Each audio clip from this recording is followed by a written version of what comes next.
what we know, does Bryan Kohberger, does he look guilty? Absolutely. He's 100%. That affidavit is pretty impressive. Just like what Mr. Gonzalez was saying, they really do have him sort of pinned to the wall here. The DNA obviously is important. However, what's most important really is the white Hyundai Elantra, because that's what puts actually Bryan Kohberger at the scene. Okay. Hey guys, good to see all of you. Welcome to True Crime Rocket Science. If I'm a little bleary-eyed, it's because there's a lot of pollen in the air and I also haven't had that much sleep.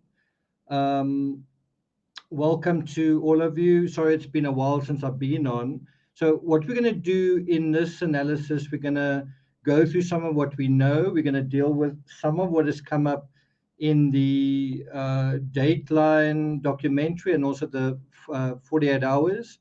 Something that I just noticed was, I think that there's a mistake in Dateline where they said that a party 2 days in a row, but it actually just went over into midnight. Not sure if you guys saw that. We want to deal with a couple of questions. Did the perpetrator walk? Dee said that she saw the perpetrator pass her. Did he walk to her and walk out? What was he wearing on his face exactly? Did Kohberger have overprotective parents? What is the threat to the police? When the friends stood in a circle and they were sort of waiting for the beginning stuff, as Martha said, to take place, well, what time was that? What time was it when that happened? Also, what time did Hunter find out about his brother, right? So quite a few questions here. Another question is, if Bryan was suicidal once upon a time, does that mean he wasn't very emotional? Is an unemotional person suicidal? So we want to kind of ask a lot of these questions and see where we get to. We also want to evaluate what Tracy Walder said here. Is the DNA more important? Is the Elantra more important? It's also, I think, quite interesting how unambiguous she is. So we do have a situation of innocent until proven guilty. That is a legal stipulation. And I think some people literally don't understand how to navigate that space. Some people think he's innocent until proven guilty, so do not think about the case, do not talk about the case, wait until the trial, all that kind of thing. If you think about it, law enforcement didn't arrest Kohberger because they think he's innocent, right? So although he has the legal presumption of innocence, they didn't arrest him because they think he's innocent. He has the right to be presumed innocent, but let me ask you a question. Do you think law enforcement presume he's innocent? Do you think the affidavit presumes he is innocent, right? Now, what that means, he has the right to be presumed innocent. So you may not make unambiguous statements of his guilt, right? But you may, how can I put it? You may, to some extent, based on what we know, express your opinion on what we know, and that's what people are doing. That's why you have ex-FBI talking about, you know what, it actually looks very likely that he is the one and only suspect in this case. Let me also ask you guys a question. Do you think that there's another suspect in this case? Do you think that Kohberger has an accomplice? Yeah, so what is the threat to Ali? Yeah, that is definitely a question. So I want to kind of, yeah, but that's also not, that's not a position we really want to have, certainly on this channel.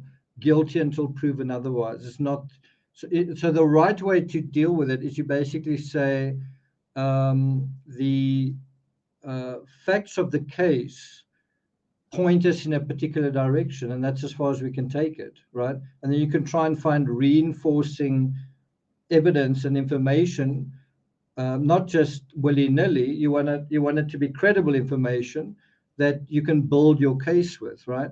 Now you might say, yeah, well, who are you to say, weren't you pointing a finger at Kaylee's ex-boyfriend, and weren't you pointing a finger at hoodie guy?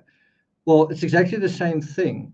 Given where you are in the case, you're saying, what is the most likely scenario here? But that's a very big difference than saying, he's the murderer, he's the killer. I'm 100% sure. You're simply saying the evidence is leading us in a particular direction, right? You're simply using logic and what you know at the time to say, this is where we are going. And certainly this channel, I think, takes a much more reserved view in terms of that. We try to only deal with certain things when we know for a fact that it's credible. So, for example, when the hairdresser came out, see if I can bring her up. When it turned out that there was a hairdresser that cut Bryan's hair. Where's her? There she is. I was sort of wondering, okay, so why is that not in the news? Why have we not heard anything about that? There's her name, Rose Perez, and she was his barber. And I think she cut his hair on the 2nd of December, right? And that was part of the 2020 documentary, right?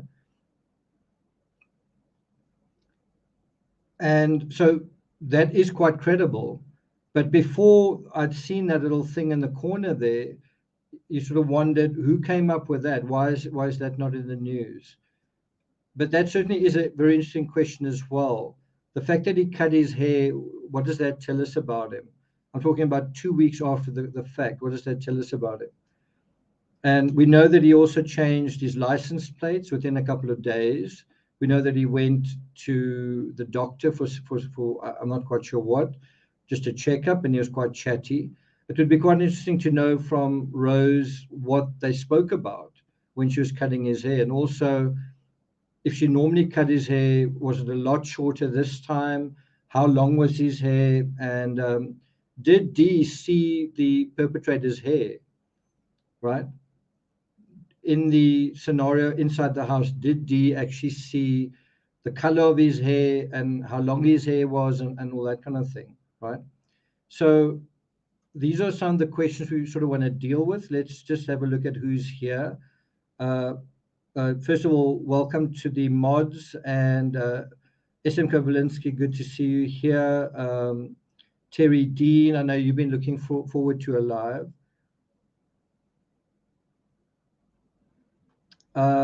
What are you supposed to let me know about there?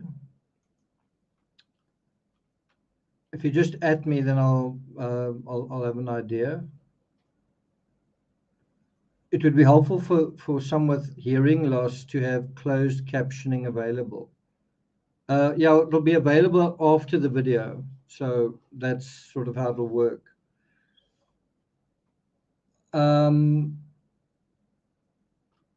Is Stephanie here?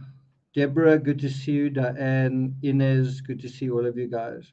So in terms of the poll, if you guys haven't voted in the poll, make sure you do.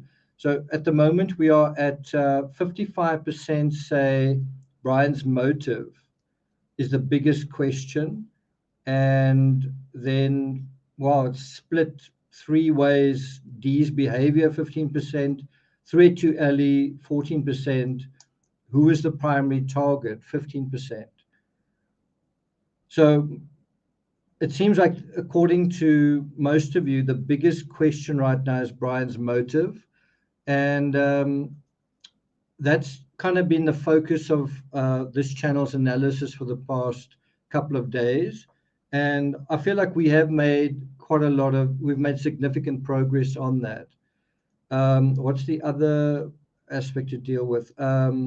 Dee's behavior, we've also sort of dealt with. We're going to deal with it again here, this idea that did the perpetrator walk towards and walk out the house. And we'll talk about the threat to Ali in a moment. But let's think a little bit about who is the primary target based on where we are right now. So first of all, let me ask you guys a question. Do you think there was a primary target?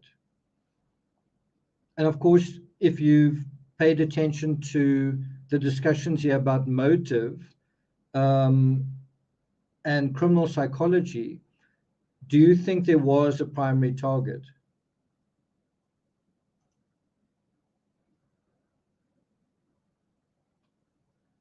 Danielle says the biggest question is why he left D. That is a good question.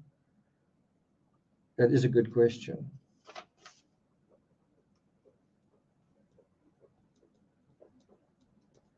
So let's, we'll come back to Danielle's question, but so some of you say yes, some of you say no, some say Maddie, some say Kaylee. Deanna says, I'm sure he did this alone. Okay. I also think he's a solitary perpetrator. So let's maybe deal with that aspect first.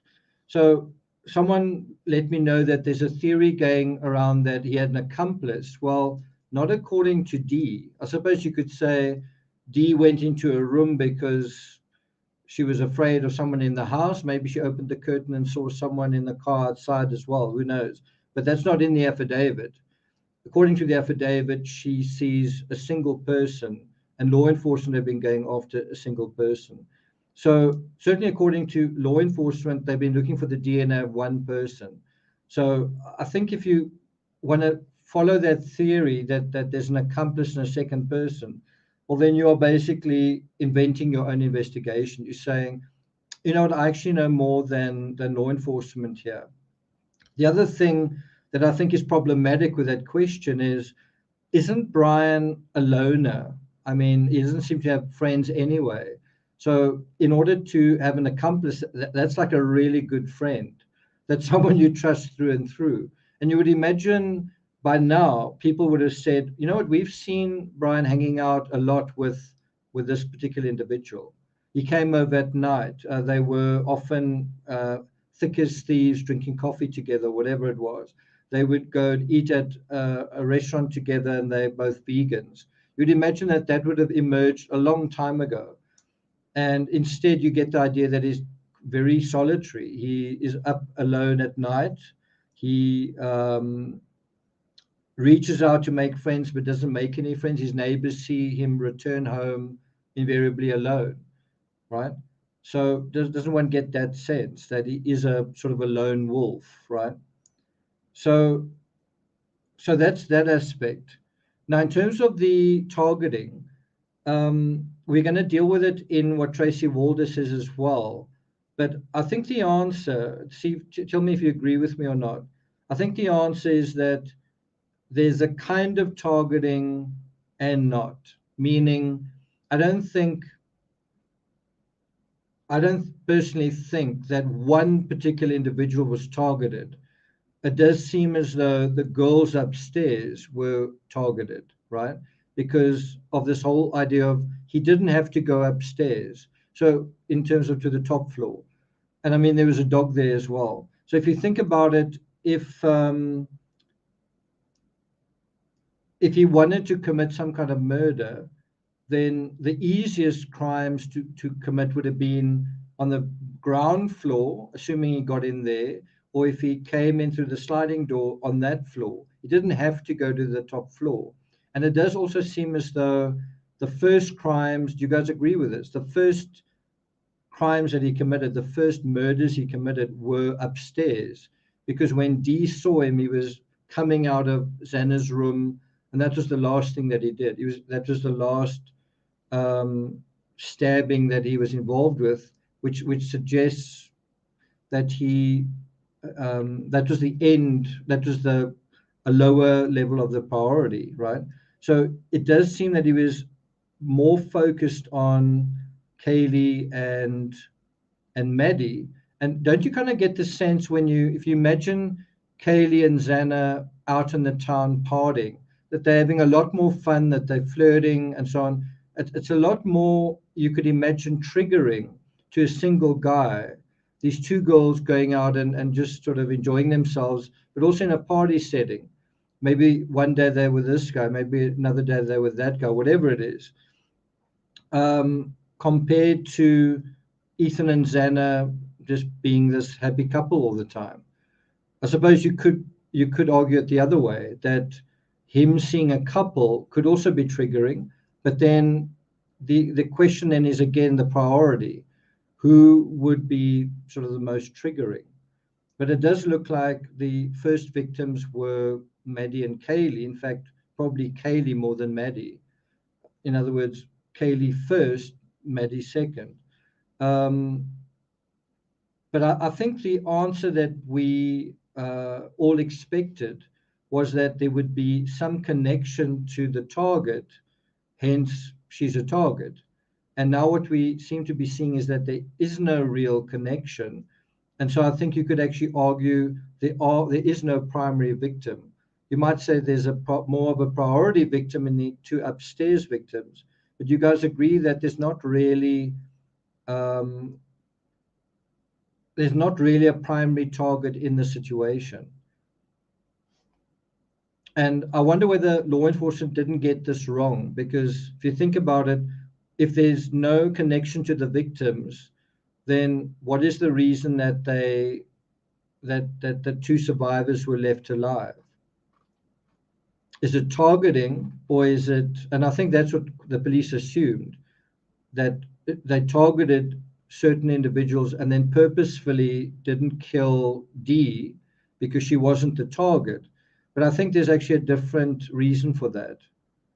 The reason that Dee wasn't killed was because at this point the amateur killer was flustered by victims defending themselves, flustered by the fact that there was a male in the house, flustered by the fact that the victims were far more awake than he anticipated, flustered by the fact that a dog was barking, flustered by the fact that there were voices and the house was coming alive, and so he wanted to get out of there. I don't think it was the case that he didn't want to kill Dee. I think it was the fact that his game was up, that he'd tried to commit his crime, and now the whole house was coming sort of alive and awake in a sense. And so the whole idea of the secret, stealthy crime was now in tatters, and he kind of had to get the hell out of there. So I don't think he passed Dee because it was out of mercy. I think it was out of self-preservation. Do you guys agree with that?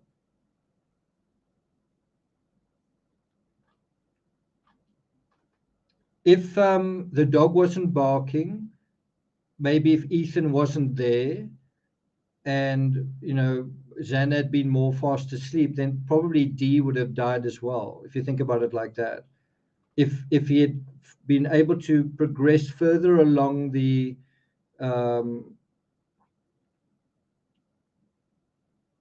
milestones, it's a terrible term, but the milestones in terms of what he wanted to pull off during the execution of the crime, if he had been able to progress further without, for example, fending off his attackers and a dog barking, he probably would have killed Dee as well, and who knows, even B as well. And not because they targets, simply because he's trying to leave a legacy. He's trying to show, look at what I did. And people said they felt shocked and they were shaken and stunned by this crime. Well, that's exactly what it was supposed to do, right?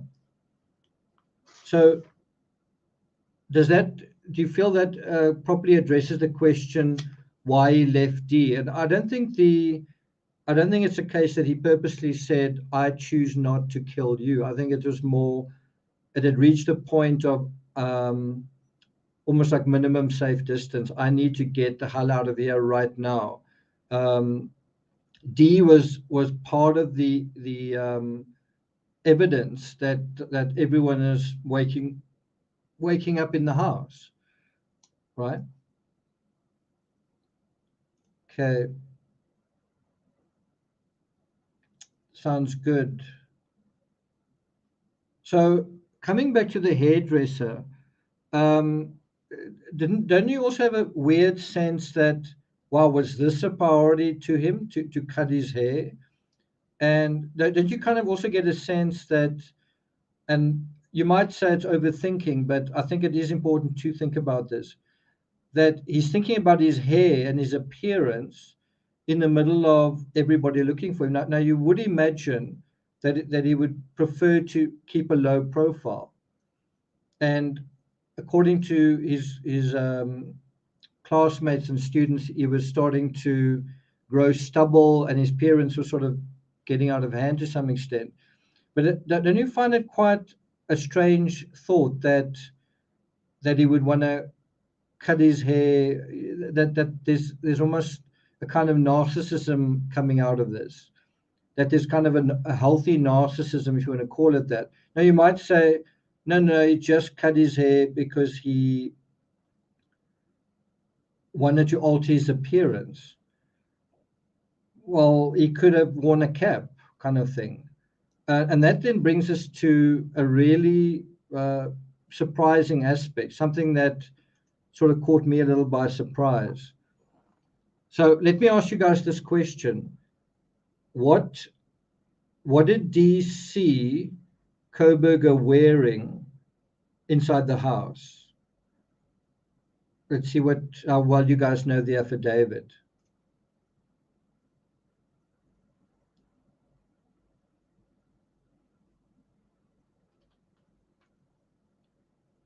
So Justina says he cut his hair to behave as though nothing happened. I think that's part of it, plausible deniability, etc. But it is a bit of a risk to go out into public. You would imagine he would want to keep. I mean, did he drive there, for example? It's quite a risk doing that sort of thing.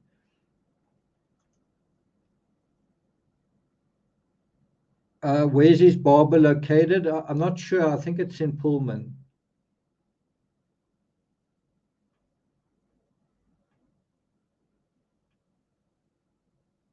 That's right. Okay, so here's a couple of answers. A polo neck, a black mask, and a black jacket. Someone saw his eyebrows. All I remember is a black mask. So let me ask you this question. Do you, in terms of your knowledge, was he wearing a mask that kind of went over his head and sort of revealed the eyes, right? So did he sort of pull over a mask that was almost like a sock and it just showed his eyes? Or was he wearing some kind of other mask? Was it like a kind of a bandana going across or something else? Let's see while you guys know this case. Someone says a ski mask.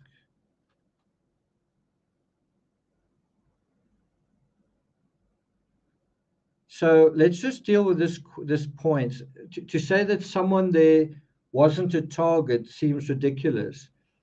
Well, that is why I think we struggled for so long to figure out the perpetrator, is because it seemed very obvious and natural that someone who lived in the house was the target. What we're talking about is that there's some kind of personal connection to someone in the house. And if you've been following the analysis here in terms of motive, the motive is a psychological motive. It has to do with protracted periods of being alone and being rejected and being humiliated and wanting to prove himself in a particular way, to prove how smart he is. It's not actually a personal vendetta against a particular person. It's more a statement, it appears, of his own agency, right? It seems to be, it's not actually personal in that sense. And so, although it seems to be ridiculous, that is what it is. It is one person wasn't targeted from what we can see. Now, social media may show that either not to be the case or to be not as much the case as we thought, that there was some kind of personal connection. But from what we know, this suspect never once went into the house, never went to a party there. Did you guys know there was a party there on the Friday night going into Saturday where there were apparently 150 people? Did you guys know that? That also came up in the Dateline documentary. So let's go back to what was he wearing. So there we have it. Amy says he was wearing a COVID mask. Good. Someone's been paying attention. So according to the affidavit, let me blow this up a little. Dee stated that she opened her door for the third time after she heard the crying and saw a figure clad in black clothing and a mask, right? It's a mask that covered the person's mouth. In other words, covered the person's mouth and nose, walking towards her. So in the words of the affidavit, the mask covers the mouth and the nose, not the head, not the ears, right? Just that. And so I don't know, that shocked me when I sort of realized that. I was like, that's actually quite clumsy, because think of all the things the killer is showing. He's showing his eyes, he's showing his eyebrows, and that has ended up being quite a big clue.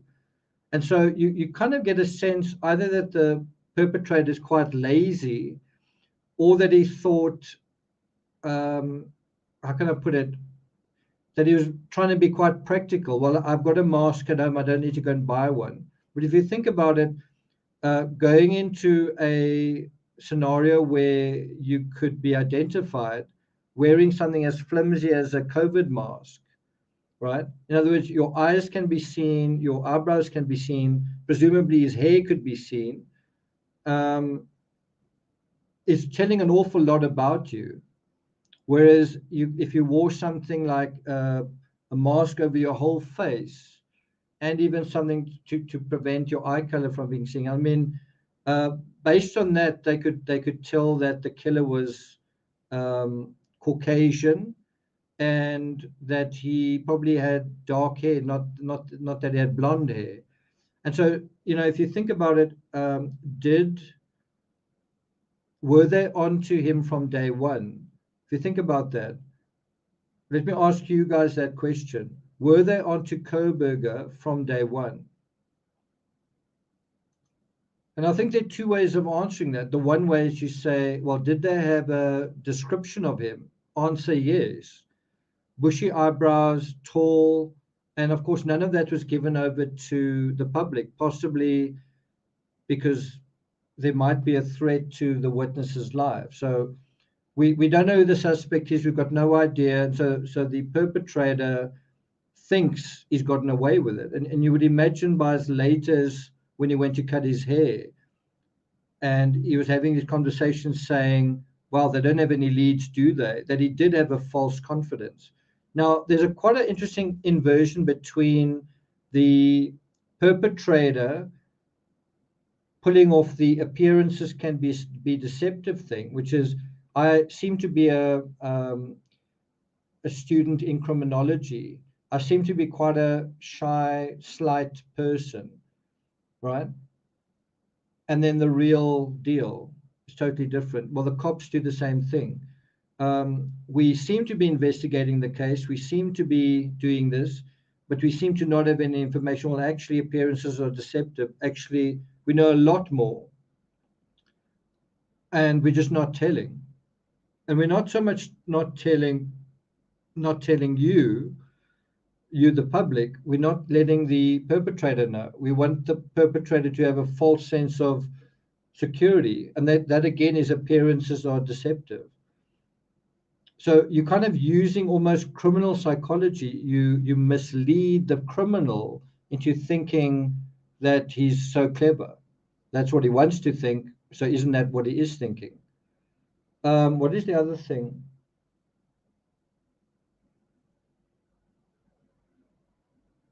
Yeah, so I'm just trying to think what some of the other things were that.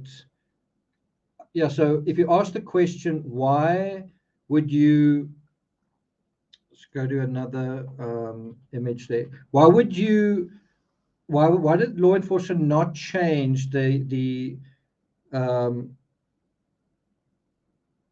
the description of the Elantra from 2011 to 2013 to 2015. Why not? Why didn't they change that? Right. And I think it's the same thing, because if they did change it, the killer would feel like, oh wow, that they are hot on my trail. They are finding their way to me. They're getting closer. Right. Now, if you think about it, they knew about the Elantra on day one, and also they only let the public and thus the suspect in on that on, I think, the 7th of December. So something like 3 weeks later, they only let him know, we know what car you were driving. But they kind of make it seem like they don't know very much by letting the original error slide. Otherwise, they're basically saying, news alert, it's actually 2015 Elantra, and that's just going to make him more cautious. And he's already very cautious. He's wearing gloves when he goes into stores and things like that. The other thing is, think about a scenario where law enforcement played their cards, where law enforcement said, guys, we're going to catch this guy lickety-split. We're looking for a guy who's tall, who's got bushy eyebrows, and he drives a white car, right? Now, what would be wrong with doing that? Well, there are two possibilities. The one is that social media could do a witch hunt and start, I don't know, football tackling people with bushy eyebrows that get out of white cars, right? Can you imagine that? Oh, sorry. Oh, it's a silver car. Sorry, I thought you've got bushy eyebrows. That's what I noticed. You could have that situation. And you had that with Bryan Laundry. You had people going after Bryan Laundry lookalikes because they kind of knew what he looked like, right? And so the flip side to that is you can have a situation where there's a legitimate risk to the public because there are witch hunters out there, right? And you've seen what social media does. It's what they do. We do witch hunts, right? And bushy eyebrows, tall, and a white car would be perfect for that, right? What does Jay say? Thanks a lot, Jen. Thank you. So I want to go back and play a little bit more of what Tracy Walder says. Let me just go back to the thing. And again, I want to just emphasize her certainty that the affidavit is pointing to the right suspect, her confidence. Okay, guys, ready? Absolutely. He's 100%. That affidavit is pretty impressive. Just like what Mr. Gonzalez was saying, they really do have him sort of pinned to the wall here. The DNA obviously is important. However, what's most important really is the white Hyundai Elantra, because. So do you guys agree with that the Elantra is actually even more it's more inculpatory than the DNA? Do you guys agree with that? So she goes on to say the following. That's what puts actually Bryan Kohberger at the scene. And that's how they were able to really figure out who that was. Because when they first ran the DNA that was on that knife sheath, no one was in the system. It was really traced back to someone who was the person's father, which was his dad in Pennsylvania. And so really by looking at that video of the Hyundai Elantra and so what's quite an interesting argument she's making is they haven't actually, how can I put this? They haven't actually linked Kohberger to the scene through his DNA, because they actually linked the DNA they found there to his father. Now, I hate to beg to differ on this, but as far as I know, I read somewhere that they have actually taken his DNA and they have found a match to his DNA. I can't remember where I read it, but I read that they have taken a DNA of him. So unless that was a reporting mistake. But if you take that whole thing away and you say, take her argument on its own merits, and you say the Elantra is enough to put him at the scene, I don't know if I agree with that, and I'll tell you why. I think it's a strong argument. I think it's a good argument, but in the Caitlin Armstrong case, you had exactly the same situation. You had a very, and even more so, you had a very idiosyncratic vehicle, a Jeep Grand Cherokee, I think black, and it had a bicycle rack on it. And the defense lawyer said, can you see who's driving that vehicle? That was his first argument. The second argument was, can you see the license plate of that vehicle? So what he's basically saying is, CCTV of a particular vehicle doesn't prove beyond a reasonable doubt that a particular person was in that vehicle, driving that vehicle at the scene. It's circumstantial, but it's also not very, well, anyway, put it this way, is it beyond a reasonable doubt? Now, on the one hand, you might say, of course it is. Who else is driving that vehicle?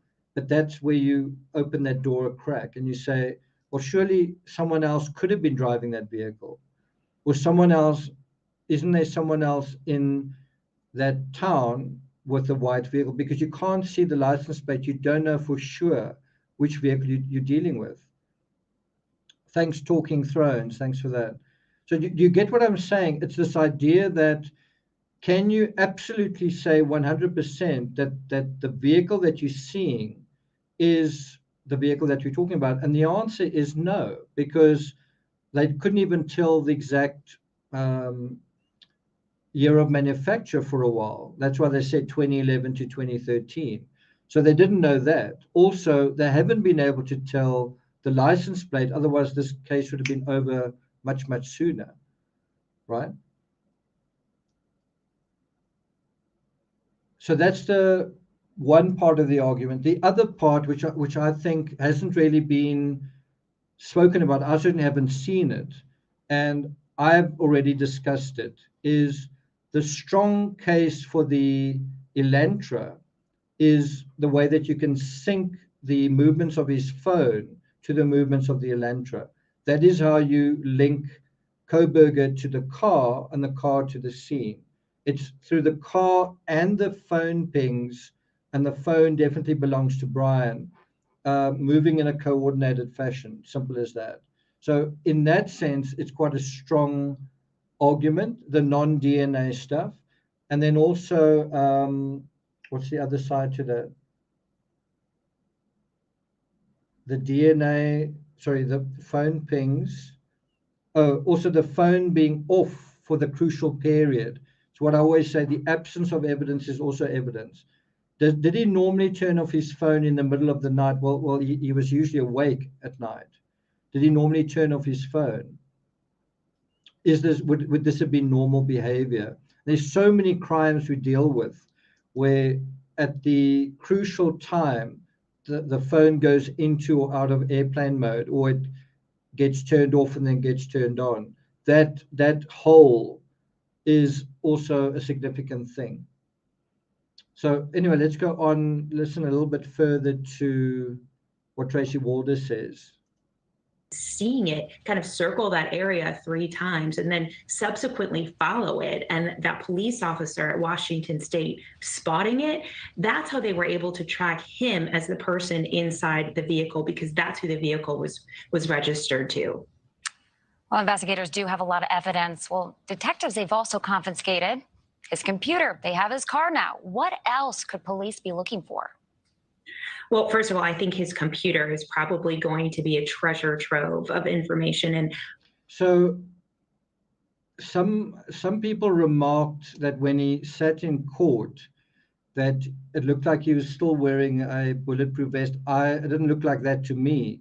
What I did notice was when he sat in court, for a young 28-year-old, he had a pretty hunched posture. So what I mean is his back was sort of goes like that, and then his neck goes quite forward. And I know about that posture because I struggle with that myself as someone who has written 100 books, and that's a disaster for posture, right?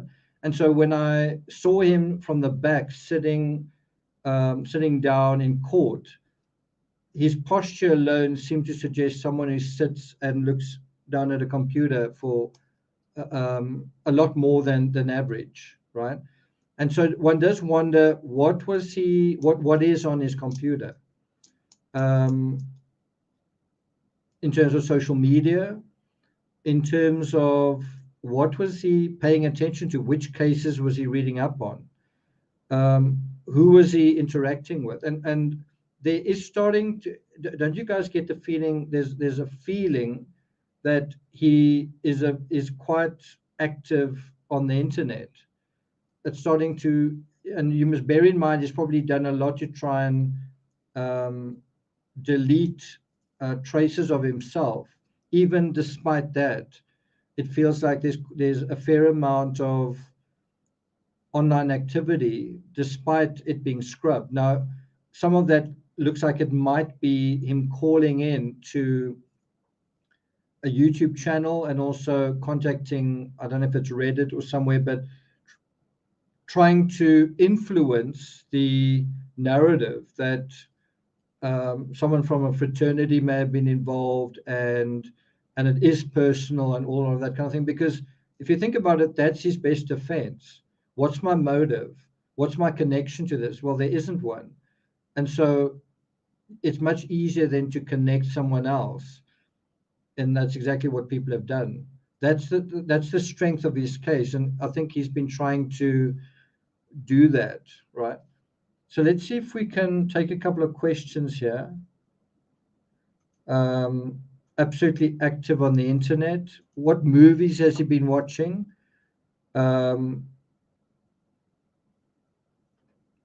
What channels online has he been looking at? What, does he have a Netflix account? What has he been watching on Netflix? Did he watch the Dharma stuff? There's another question. Is he confirmed to be Papa Roger?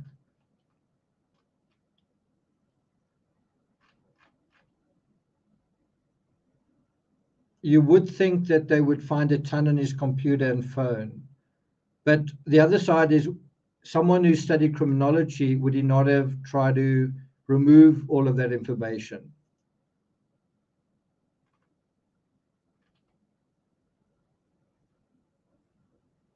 Screen time. Yeah. Okay, so let's continue with this. I suspect his computer may shed more light on sort of the motive and why he selected the people that he did, or the house that he did, because really. So what you get through that, and I must say, the more I watch Tracy Walder, the more I sort of feel like this is a voice that belongs in the true crime conversation. There's so many others that I personally listen to, and I feel like, not sure if I agree with that. What she says, what you just heard her saying here, is that he targeted the house. He targeted the people in the house, not a person inside the house, right? And if you think about it in a very broad way, if you want to demonstrate your prowess as a intelligent person studying criminology, right, then the whole idea is that you're not going to, it's not going to be a targeted attack in that sense. It's an attack to show off the fact that you can commit the perfect crime in a symbolic sense. It's not as though you're going to put up your hand and say, hey, look at what I did. You will know that. And I think it's a private gripe with society, a private hatred with society. And it's his own, almost like he's challenging himself. I've studied this. Everyone says I'm super smart. And I do have these gripes with women and with happy kids that are idiots or whatever in the way that he sees it, and I'm gonna teach this community a lesson. I'm gonna, you know what I'm saying? So it's not a targeted personal attack, although it's actually very, very personal to him. He's got a personal point to prove. And you're only going to figure all that stuff out when you go into quite a lot of psychological sort of labyrinths. And in order to get to where we got, the whole Dr. Jekyll and Mr. Hyde thing. And by the way, that's not to say that he's schizophrenic, simply that there are two sides to this person that is very unusual, that the seamless, you know, almost like Batman and Bruce Wayne, Superman and Clark Kent, you have alter egos. And that doesn't mean that they've got a split personality. It simply means that someone has a lifestyle where they're used to being one particular individual. It's deliberate, it's conscious. And then they seamlessly move into another individual, right? And so I've made the argument that someone who's been on drugs, not a little on drugs, but on seriously hooked on heroin, for example, that could have been the beginning of leading a double life. And so because you're so used to leading a double life, part of the double life is, well, as this alter ego, I want to prove that I can commit this crime. I'm studying criminology. I'm sure I could do it. I'm sure I could do it better than someone else. Plus, I hate these people that are around me. They don't respect me, this, that, and the next thing. And, you know, on that old topic, one of the things that makes me the angriest, right, is in the space that I am. I've written a lot of books. I've worked very hard in the true crime space, and it does aggravate me and agitate me to see and to sort of feel a sense of that you're not getting the respect that you think you deserve. And in that way, I think I can identify with what he's thinking, because it can make you incredibly angry. You feel like, I've worked so hard, I really deserve blah, blah, blah, blah, blah, right? But the thing is, I'm 50 years old, he's 28 years old. The thing is, I've had quite a few relationships, whatever, and he hasn't. And he's in a university setting where all of that is being really exposed. These kids that are having parties, intelligent kids who get jobs and go on to live happily ever after. He's had a much worse struggle, and that's also part of my story. I've had to struggle through a lot more in a way to get to where I am, and then you still don't get that recognition. It really aggravates you. Whereas if you hadn't gone through that struggle, and you maybe not so far, yeah, well, not a big deal. But if you have struggled through so much, and you still don't get that recognition, it is a source of it depends on the time of day and how stressed you are, but it can be a source of rage.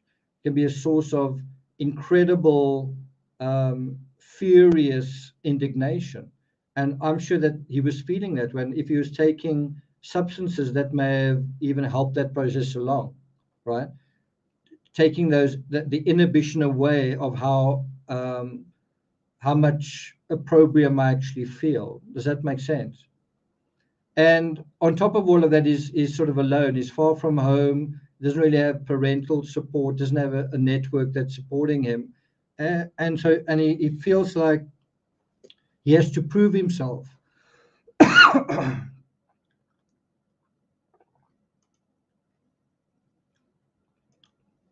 Thanks a lot.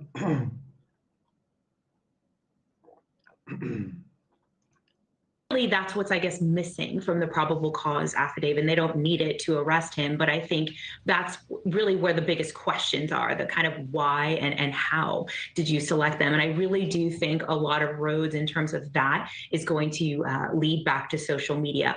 Also, so she says a lot of roads will probably lead back to social media, but it's also possible that, and someone made kind of a weird comment where they said, how dare you disrespect the victims by calling them drug addicts or something? I never said that. I said, I wonder whether Kohberger never quite cleaned himself off of his drug addiction. And even if he did, he may have been very aware of people who were using drugs. But as far as my theory is that he was visiting the area, not the house, the area where the house was, which is what a taxi driver said, in order to buy drugs. And that is what got him into the area in the first place, right? So he comes into the area and buys the drugs, and then and he would habitually come to the area because that's what drug addicts are, habitual users. Thanks a lot, Angela. Right? And that is actually his connection to the area. And then you can literally imagine him perhaps getting high or doing something in the vehicle. And it's that whole thing of you can't delay gratification. I can't wait to go home to take this hit, so I'll take it in the car. And so while he's in the neighborhood, he gets high. And while he's high, he notices things around him. And as time goes by, starts to notice this very noticeable house, this white house, and the kids there all the time. And that's how it starts. He starts to covet. He starts to see this not every day, but on a regular basis. And then somewhere along the line, dark thoughts occur to him. I think that he has poor relationships with his students and also with the people in his orbit at Pullman. And so he's got a gripe in a way with them, which he decides to take out on a neighboring university because otherwise it would show right back to him. You know what I mean? And I think that's another aspect where you might say, is this a targeted attack? It's not only not targeted in that sense, it's at a neighboring campus in order to frustrate that whole line of questioning. So can you see just how premeditated this is, how planned this is? And although all of that's in place, some of that thinking is sound. The thinking that's not sound is, well, what would you say that is? In what way was this crime perpetrated in a very dumb way? So if you're saying, and it's going to come up in this interview as well, if you say, what are signs that this was not the first kill by this perpetrator, or what are signs that it is the first kill? What do you guys say? That's what I'm suggesting. Exactly.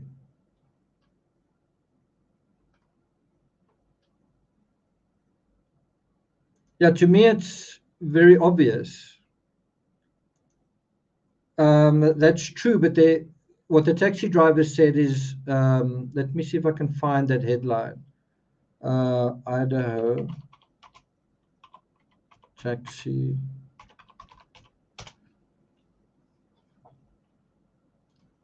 It's not my favorite news source, but it's nevertheless. You remember this?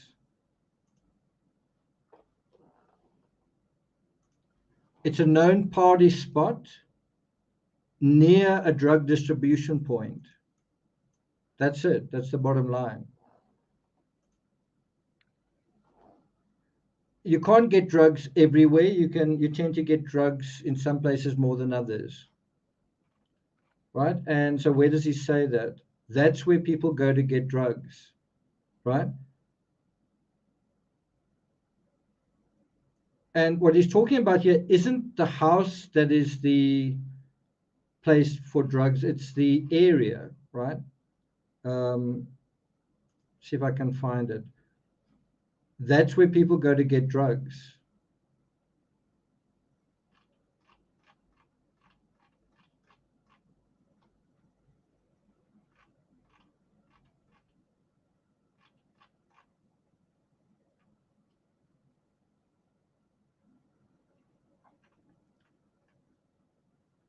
So yeah, you have an FBI agent saying he called the murderer sloppy and juvenile. And then he thought it was a targeted event. And I think he's right on the one side. It was sloppy, but was it juvenile? It turns out to be a 28-year-old. I also thought it would be a young guy. I also thought it would be someone who's immature. And that's a better word. I do think the perpetrator here is immature, not young and not juvenile, but immature. Thanks a lot. That's nice to see. I like the two flags there. Cool. Okay. So if you do make that the case that this was not targeted and not personal, then you do have to answer the question, how did the killer get in? And the only way you can kind of answer that then is did they leave a door open? Either they left a door open or he got the code from somewhere, from someone. And that's a kind of a separate conversation.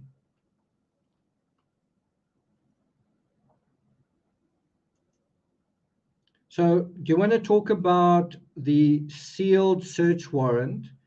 According to court documents, releasing the search warrant could create serious and imminent threats to law enforcement and could prematurely end the investigation. All right. Now, to be honest, when I read that, I sort of feel like it doesn't make sense and it seems a bit overblown. And I don't know, is that the real reason? But what could make all of that true and likely?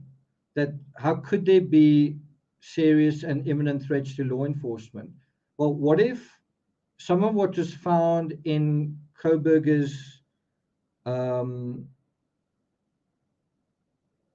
apartment, what if it included personal information on police officers, their addresses, their homes, right? What if it included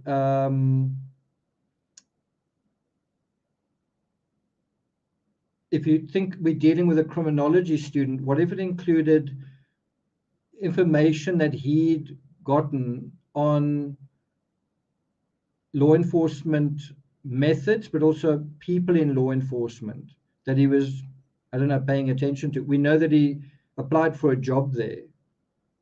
So could that be what it's about?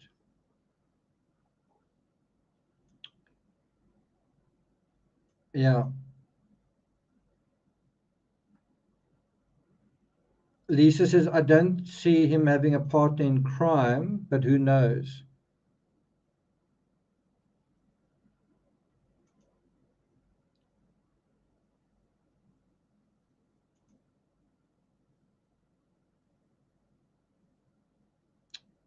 Someone says Bryan had been in the home many times.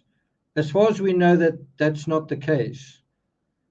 Katie's parents don't seem to think so. None of the families seem to think so. Dylan didn't recognize, Dee didn't recognize him. None of them thought they'd seen him before, and you'd imagine if they had seen this tall guy before, they would have remembered him. And they would have known his name immediately. It wouldn't have been, I saw this guy with bushy eyebrows, it could be XYZ. They didn't know who it was.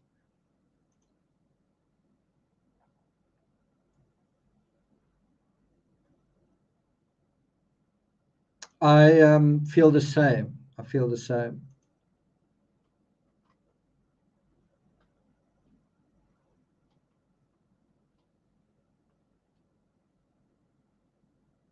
So someone has come up with this idea that there was another, there's an accomplice, and maybe even more than one accomplice, and the one accomplice was killed during the shootout in Pullman, and that kind of happened over the course of the investigation.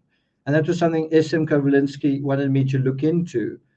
And that was actually something that his father actually mentioned to the cops when they were pulled over, right? Now, if you take that thinking, and I've got to say, I don't believe this, but I suppose some people are talking about it. Suppose you could say, if there's another accomplice, so in other words, there's 3 people, and you've already had someone being involved in a shootout with the police, well, there could be a 3rd person. And that 3rd person, it's almost like an inversion of D is a witness and you want to protect her. Well, the accomplice is a witness and you want to protect him. Otherwise, he might do something to, I don't know, law enforcement if you identify him or something like that. That's twisted thinking, but I think that thinking is out there. It's part of that whole thing of let's try and make this crime twice or 10 times worse than it already is, because we can't do the hard work of trying to figure out his psychology. I mean, what everyone should be trying to figure out right now is motive, but instead we want to rather try and turn it into a serial killer with an accomplice and this, that, and the next thing. Really, it's like, please, true crime, just try and have not a limited attention span. Just pay attention to what we know. No, let's pay attention to everything else, you know. Okay, so let's play a little bit more from this clip.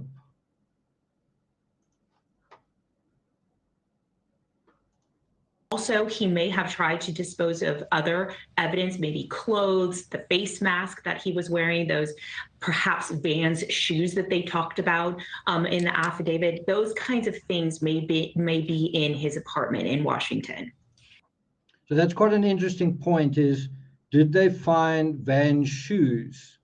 And obviously it's got to be the right size, and also what's the word, would need to have blood traces on them, right? Microscopic blood traces.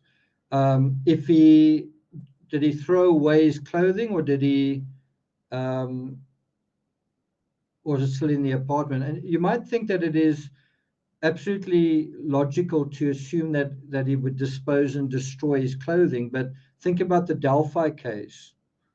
As incredible as that is, almost 5-6 years later, the same clothing is hanging in his closet, apparently. So something that I'd like to know is, what mask are we talking about? What kind of face mask are we talking about? Sort of a disposable face mask? Did the face mask have blood on it? Was it a white mask? Was it a black mask? Was it a cheap one or an expensive one? Yeah. Also, was the perpetrator wearing gloves, or was he wearing socks? We know now what shoes he was wearing, and very likely those shoes must have had blood on them, or certainly on the underside of them. What did he do with those shoes? And of course, police are still searching for that that weapon. Well, let's go ahead and talk motive. Why did Kohberger choose this group of students? And was Kaylee Gonzalez So there's a question here. What do you think is the motive? And he had to have a run-in with Kaylee, right? So first of all, I don't think he did. I don't think it's as personal to these kids. I think it's it's similar to the clip I played in the beginning of the previous video. It looks like he's trying to prove how smart he is. But it's not just that. It's not just, look how clever I am. It's also that he has a gripe against girls, I think, in general. He's got a gripe against these kids having fun. Bear in mind, he was suicidal as a teenager. Were some of those feelings coming back, those feelings of rejection and humiliation? You know, like, it's a trauma that he'd been through before. Was some of that trauma coming back to him? Only now it's like, well, now it's different. Now I'm bigger, stronger, tougher, and I'm going to show you how tough I am, right? So let's deal with that question. What do you think the motive is in terms of what Tracy Walder says? Was that his main target? You know, there's a lot of hypothesis, right, that I'm sort of throwing out there because I wasn't there. I'm no longer in law enforcement, but I guess using my best guess and my best judgment, I think that someone upstairs was perhaps the target, although I know there's a lot of people that dispute that, and that's okay. So I agree with her there that the primary, and I would say targets, were upstairs. I think he was paying more attention to them than to Ethan and Xana. And so I would agree the primary targets were the girls upstairs. And just in a more general sense, girls, right? Thanks a lot, Sharon. Thanks, I appreciate that. Is Stephanie here? Stephanie's fractured her wrist, so we don't really want to get Stephanie to say too much or to type too much, because that wrist needs rest. I'm not sure if you are here, but if you are, we're thinking of your hurt wrist. I think Stephanie slipped on snow and fell pretty heavily on her wrist. So seems like that's going around. Who's that actor who slipped or crashed into snow as well? Something happened to him. Good to see you, Stephanie. No more typing. Okay. Who's that actor that also, he was, I think, riding a snowplow and then he also got injured quite recently? That's Jeremy Renner. Okay. So it does seem like the primary targets were the girls and the secondary targets were the couple. And then by that time, the killer was not satisfied, but he basically seemed to run out of his own story at that point. When he saw Dylan, when the dog was barking, when he was taking on Ethan, I guess. But I guess really going back to what Kaylee's father said, and I said this from the beginning, he didn't have to go upstairs. And that's exactly right. He didn't have to go upstairs, but obviously in terms of his own premeditation, that was his first port of call. And if you think about it from the criminal psychology perspective, I want to shock the hell out of this town. I want to shake this neighborhood to its core, right? If you think about that, who would be the best place to start to do that? Of the 6 roommates or of the 6 people in the house, who would be almost like the best place to start in that, right? And it's the girls that have been there throwing these parties. Bear in mind, B and D are quite new, right? Even Ethan and Xana, I think, are 20 years old. So in other words, you want to target the veteran party animals. And think about when the cops came to deal with problems at the house. They either dealt with Kaylee or with Xana or with Maddie, right? And so they are the sort of main players in that house.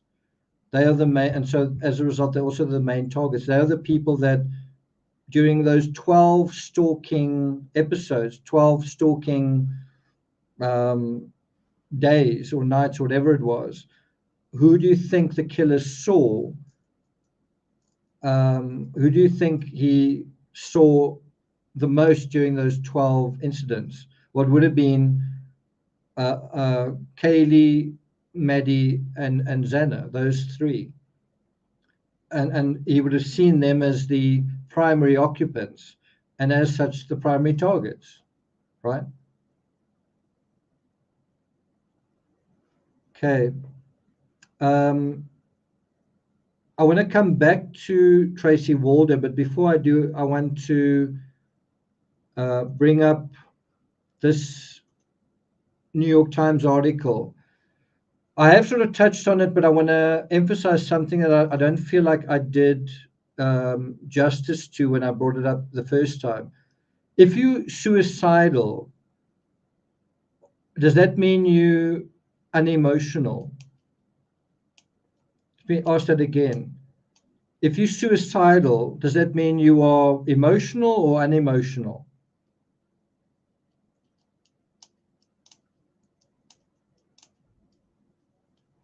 Shall I type it out? If you're suicidal,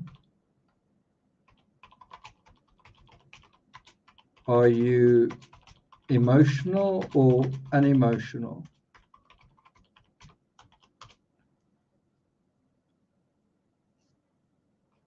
Right, so SM says it can be both, but most of you are saying very emotional or emotional. Someone says neither. So Paul says numb question mark. It's also part of it.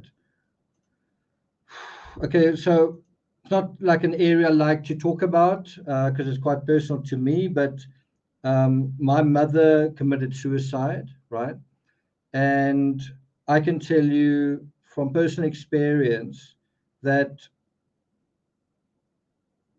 she was extremely emotional, and she was overwhelmed by feelings, right? I can tell you that it definitely wasn't an issue that she didn't have any feelings. It was an issue that if she was overwhelmed by feelings and emotion, and I don't know whether emotion is really the right word, because you can take medication that takes your emotions away. You can be on antidepressants, for example. You can also appear, because you're on antidepressants, you can appear numb. But the underlying problem with someone who's suicidal is they can't live or deal with themselves, or what is their selves. It's toxic, poisonous, overwhelming, terrible feelings that are like it's like living with a fire inside of you that's sort of chewing you up. It's literally being stuck in your own mindset, right? And because you have certain thoughts, you have certain feelings, right? And so people don't commit suicide because they have a lack of emotion or lack of feeling. It's the opposite. They're too sensitive. And there could be an aspect where they feel like, why do I feel like I don't exist? Why do I feel like I'm not alive? That may be at the end of that whole holocaust of taking pills and shock therapy and seeing therapists and overdoses and whatnot, right? But no, the thing that propels you into the depression isn't no emotion. It's something that is very emotional. And I actually got a little bit depressed almost towards Christmas. And I don't very often get depressed. And it was due to something that was extremely emotional at the time, right? Right. And so that tends to be what launches you into a crisis, is something that is incredibly emotional and emotionally traumatic. So this whole idea that he felt no emotion and had little remorse and he was suicidal, it doesn't really hold together. That argument doesn't hold together. He may have felt no emotion and had little remorse after medicating that emotional shitstorm. Maybe he was bullied, and maybe he was fat, and maybe he was rejected. But he's medicating, he's treating that shitstorm in a certain way that then leads him to feel no emotion. And because he's thinking so fragmented, he wakes up one day and says, wow, I don't really feel anything. Yeah, because you've been running away from your feelings, because you don't know how to come out of the woods of your feelings, right? That's kind of what's going on. So that is what it is. It's overwhelming emotion. And so if overwhelming emotion, when someone was fat and rejected and bullied and scorned and whatnot, that led to him feeling suicidal, that it was so clear that he was suicidal that we know about it now, right? That it's part of the narrative. Well, how possible is it that he was becoming emotional, having gone all the way to Pennsylvania, and he can't make friends? We know he was reaching out. He couldn't make friends again, but now there's like no excuse. He's in good shape. He's got kind of quite a good education behind him. He's apparently cleaned up his act, right? So there's no, thanks a lot, John. so there's no real excuse this time that he can't make any friends, and yet he can't make friends. He's also trying to meet girls, and I must say I was quite surprised that Kohberger, I don't know about you, weren't you surprised that he's better looking than you thought? I was expecting someone who looked like a real loser, right? Weren't you quite surprised that he's not a bad-looking guy now? I don't really agree with that. I don't really agree with that. Suicide is premeditated. I mean, that's right. It can be premeditated but impulsive, but it can also be almost this temptation that this escape that you try and avoid. But it certainly in the case I'm talking about definitely wasn't impulsive. It was kind of inevitable. Someone says he's creepy.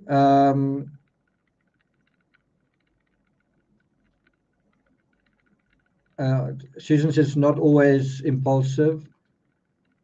Elliot Rogers wasn't bad looking. And so you know what it is? It's low self-esteem and also a bit of a sense of expectation and entitlement. I've worked hard enough. I also deserve friends and fornication, right? I deserve to have the fun that everyone else around me is having. Why aren't I? And so the way that most people would deal with that, well, hopefully, is that you say, what can I do to improve myself? And maybe gone down that route. I'll be a vegan. I'll try and save the world by catching the bad guys or whatever.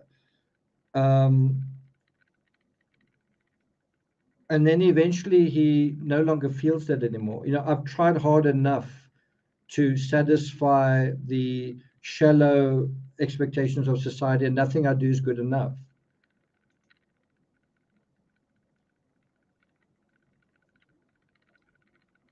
Bundy was handsome and could be very charming. I don't know whether Kohberger is charming. I think he's capable of being a nice guy, a friendly guy.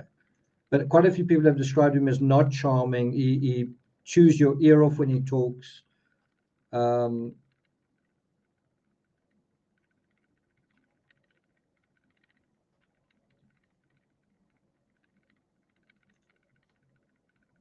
Just looking at some of your comments.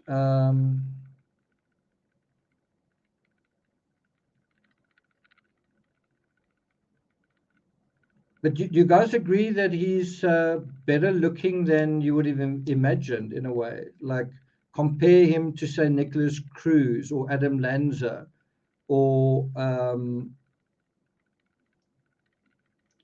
even Elliot Rodger, I guess. And so that is his problem, is he is awkward, and that shines through, and he hasn't learned how to sort of overcome that. That I tend to agree with as well. That is a critical question. And it is possible that he did kick his habit, but he ended up going on to something else, right? Instead of being on that, he was maybe on something else. That's also possible. Okay, so the other thing I want to show you guys was this to do with the last texts. And this is, I'm showing you this from Fox Nation. You guys seen this? Message I got, he said, "Happy Thanksgiving to you and your family." So these are some texts that Bryan sent to a friend of his. I think it's the neighbor. And so he says here, "What's good? Hey, bro, nothing much." This was sent November 4th, 5 to 6 in the afternoon on a Friday. So it's almost like maybe you want to go and hang out or something. "Hey, bro, nothing much, but I've had the flu all week." And then much later that night, try to feel better soon, man. Somehow I've managed to avoid getting sick this semester. So it kind of makes you think that he's gotten sick before, doesn't it? That he is to some extent sickly. And you can imagine it was must have been quite fraught being at college during the whole pandemic situation. Hybrid Pisces, so you've just upped your tier on Patreon. Thanks a lot. Thanks a lot, appreciate it. From Canada.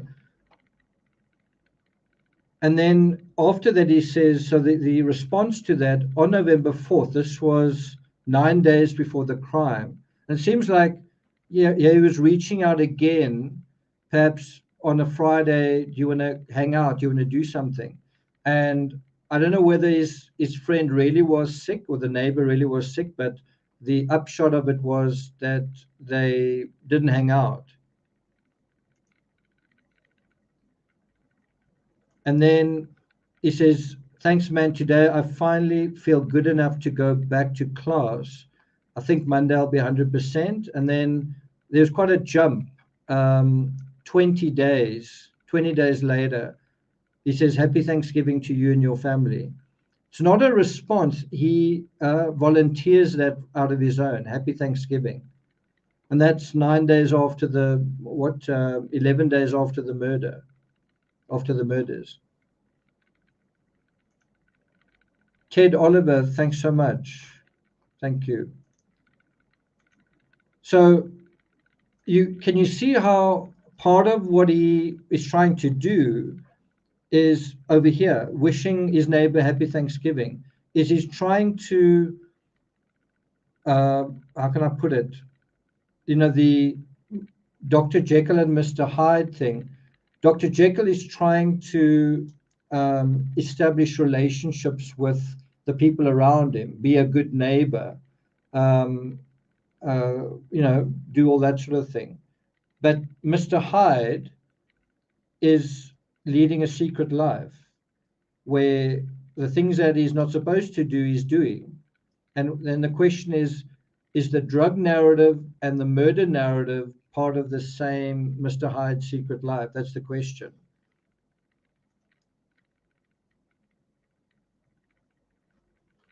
Okay, so that's the one thing I want to show you. The other one is there anything else here? I don't think so. And then the other thing I want to show you is... Bryan Kohberger was one of my regulars. Ooh. I've been cutting his hair since July. What? And the first... So that is from Iked Mel. I've sort of taken this video from there, but that in turn comes from Horror in Idaho, the ABC documentary. And this is I don't know if you caught that. She said, I've been cutting his hair since July, right? So what is quite interesting there is, yeah, you've got someone who knows a pattern of his behavior since July. So she theoretically may have cut his hair, I don't know, how long would it be? Once a month or... I don't have any hair, so I don't really know how long it takes these days for your hair to grow out. But what do you think it is? Once a month? Once every 2 months?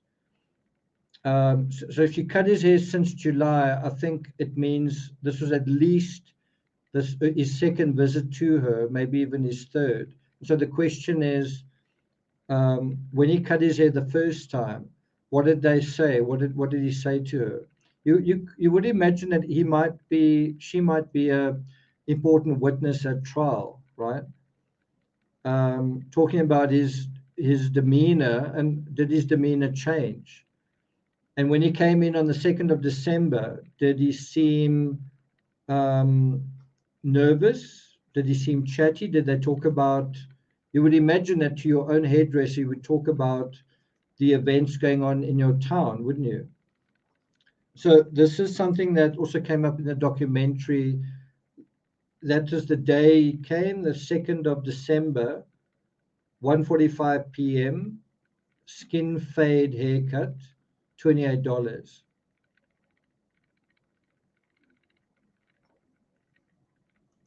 And I don't know if you think about it, if you think about how his hair looks now, about a month later, his hair seems to have grown quite a lot since that haircut, doesn't it?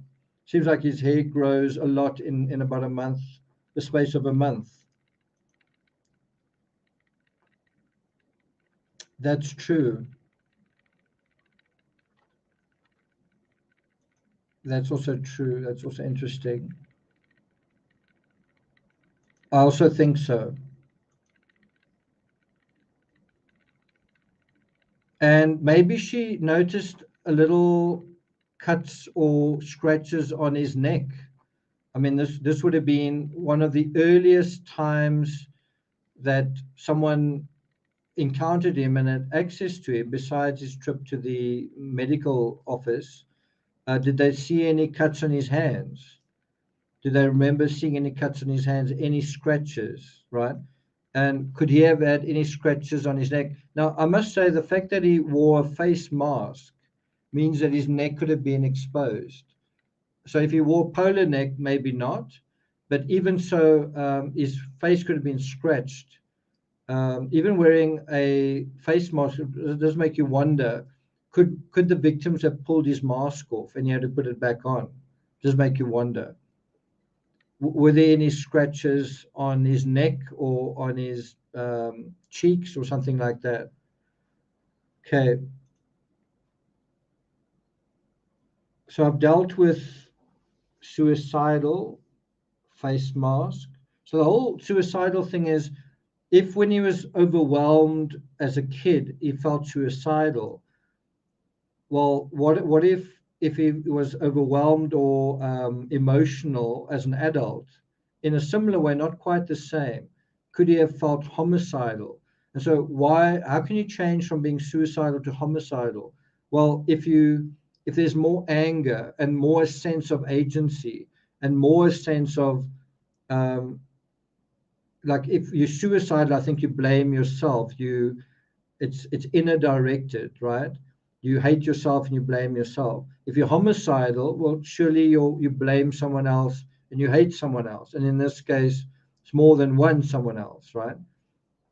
He blames the world in a way for something, for not accepting him, not respecting him. Okay. So another question that I had, and I want you guys to ask your questions as well. Another question that I had is, do you know who this is? Her name's Martha, and she was in the one documentary, and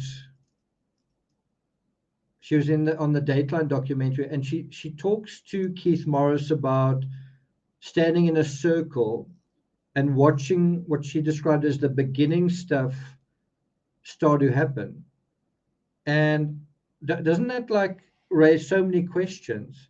It means that she knew that something had happened. She knew that someone was dead. We know that Hunter, who was, I think, Hunter was supposed to be part of her study group. And Hunter knew that Ethan was dead at that point. And so she then texted Xana to say, I love you, assuming that Xana was alive. And so the question around all of this is when? When did they find all of this out? Do you agree? So many people were aware that someone was dead. When do you call 911?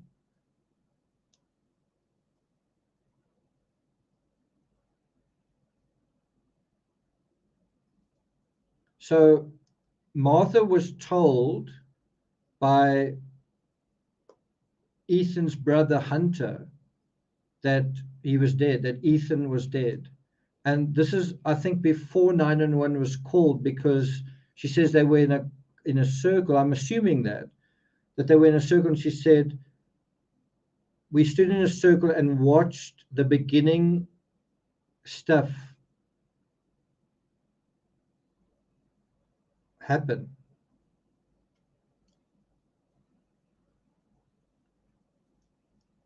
I suppose you could argue that she didn't know and she was looking on after 911 was called, but she doesn't say anything about we saw the police there, the police vehicles arrive, we saw the sirens. It's almost like the kids knew, and the kids are in a circle, and the kids are talking to one another, and there are a lot of kids, and well, where's law enforcement? When are you going to call law enforcement? And so she sent this text. Let's bring it up like that. She sent a text to Xana, and I don't know what the date is. I don't know what the time is. It's November 13th. What time? I don't know. But that's a question. What time could she have sent that? Would just be interesting to know.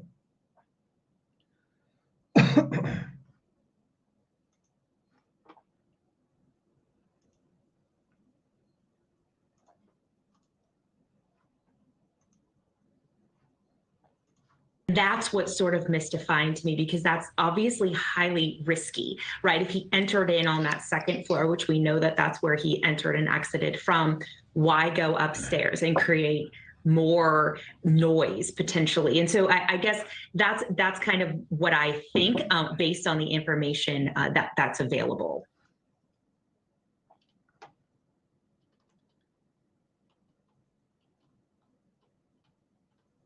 So someone made a good point that they were texting furiously.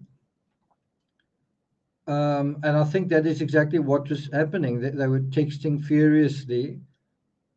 And the question is, these are not stupid students. These are educated young folk. Why are you not calling law enforcement when someone has died? There it is from Joe. Thanks. Yeah. They're texting furiously, but the question is, why was there that delay? And then I think the other side to that question is that really even material to the case? And on the one hand, I would say no. In terms of the prosecution of the case, I would say no. On the other hand, if you think about it from Kohberger's perspective, he's studying criminology. Is he seeing anything on his 12 stalker visits that gives him an idea that there is actually a fair amount of, whatever you want to call it, criminal activity going on? I don't know whether you could say noise complaints are criminal, but the police do arrive for that. I don't know whether you could say underage drinking is criminal, but the police arrive for that. And the other thing that's quite interesting with that is the Elantra goes by 1122 King Road so many times. It's in the middle of the cops pitching up to cite kids who are underage drinking. Does he not notice that? And so you do kind of wonder, did he get a sense that the fabric of this neighborhood is quite disorderly, quite, let's put it this way, not law-abiding, right? And so it does make you wonder, is he exercising judgment as someone who comes from Pennsylvania and a particular strict code of ethics, right? But it's more like he's holding a grudge because because he can't be part of that, he hates it. If he was part of it, he would love it. But because he isn't part of it, he develops almost a hypocrite type morality about it. Girls shouldn't be with girls, or you shouldn't drink so much, or whatever. The fact is, he drank a couple of beers after that. So is it that? What is his gripe? Is it with how they're living, or is it his gripe with the fact that they are enjoying their lives so much and he isn't? Isn't it the latter? He doesn't like the fact that it's so easy to be happy for them and it's such a pride-swallowing siege for him just to get a neighbor to go and have coffee with him.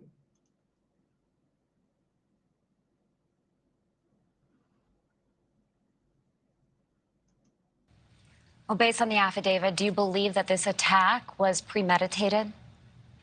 I personally do. I think when you look at those 12 cell phone pings that the affidavit mentions that were around the area, in the 3 months prior to the crime itself, I do think that was him perhaps, scoping out this location. And, quite frankly, he may have gone to a party at this house and familiarized himself with the floor plan.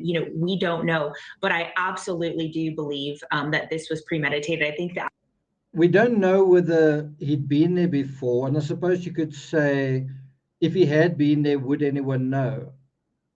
But it does seem surprisingly that he hadn't been there. And you would imagine if there were 150 kids at a party there, and they had brushed shoulders with Kohberger, that would be on social media by now. Someone would have said, "I was at the party and I saw Kohberger there," right?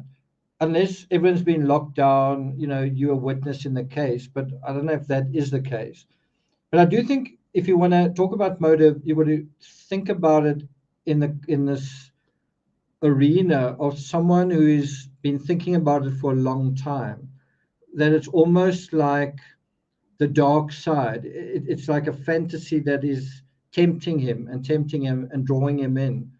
And almost like you're tempted, like you've taken drugs and now you must not take drugs, and that keeps tempting you, right? And so the same thing with, I'm studying criminology, but the whole point here is that I shouldn't commit a crime. But what if I did? What if I could get away with it?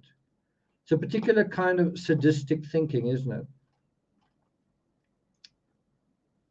Thanks a lot, Jody. Jody says, why do you think it took Dylan so long? Sorry, D.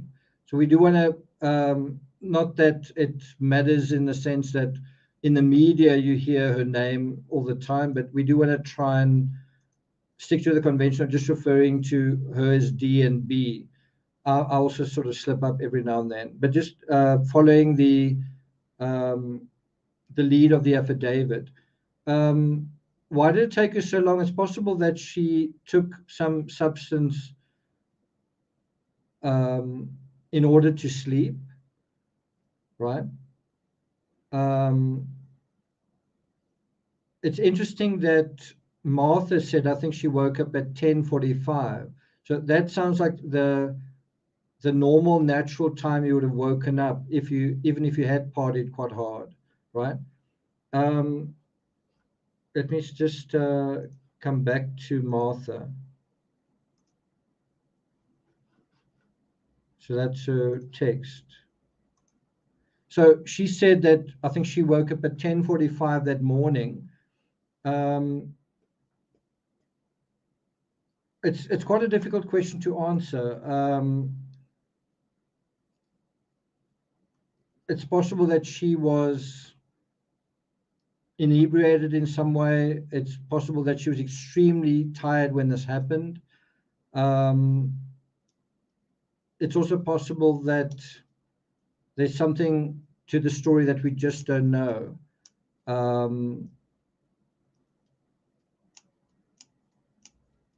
Maybe it was a silly thing of I don't want to lose my place here. Maybe it was something like she was terrified, lay in bed and sat and waited and then did fall asleep. Maybe something like that. It could even be that she texted B or texted someone, please help me, there's someone in the house, and while she was waiting for an answer, she fell asleep. You could have a thing like that. I mean, this did happen very late, almost 4:30 in the morning. And it's 4:30 in the morning here, and I'm struggling to stay awake. Like I'm going to need to cut this short. Jeremiah, did he use Halloween as a perfect opportunity to case the house? That's a really good point. That's a really good point. That's definitely possible. It's a good question. I mean, that's definitely one way he could have gotten there in and out unseen, right? And that would also, in a way, fit the whole Dr. Jekyll and Mr. Hyde thing, the guy hiding behind a mask in order to infiltrate. But that is true. How do you sleep in a situation like that? It could be that she wasn't sure what she saw. If you read the substance of the affidavit, you get the idea that she can't quite tell whether she's hearing someone playing with a dog or whether someone is talking, whether it's upstairs or the other way, or whether a guy is saying, I'll help you. You know, that's the other side. She may have thought, I saw someone walk by, but maybe he was just visiting Xana. And maybe she was just in a way confused, in a dumb way, confused, and didn't check to make sure. And yeah, well, I mean, ultimately, hopefully she will explain it. But the bottom line isn't really D. As much as it's curious and compelling, the bottom line isn't D not doing something. The bottom line is Kohberger. D isn't a suspect in this case, and D is not an accomplice, and D is not the murderer. The person the real story here is Kohberger. What's his involvement, right?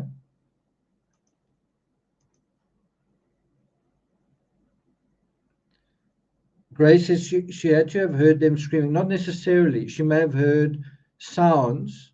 And bear in mind, if you've been seriously injured in your chest, you can't scream, right? Also, if you muffled with a pillow or something, you know, it might not be so easy to do that. The other side is she did wake up.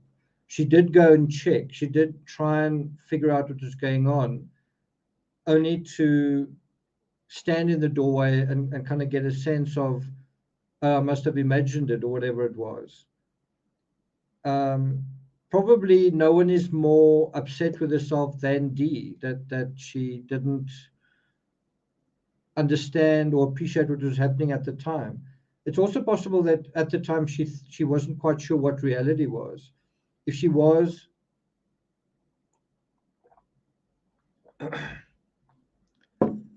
so if you compare the following, Ethan and Xana, were they drunk? Were they not even drunk? Were they tipsy? Had they had a lot to drink that night? Maddie and Kaylee, were they tipsy that night? Had they had quite a lot to drink? It's not rocket science. And so same thing with Dee. Could she have had quite a lot to drink? If she had, could that have messed up her ability to think rationally? Could she have thought, I don't know whether I imagined that. In other words, reality becomes kind of a lot murkier because it's late at night and you're quite tipsy. And it is a little bit of a complicated house, right? Paul says D is a victim.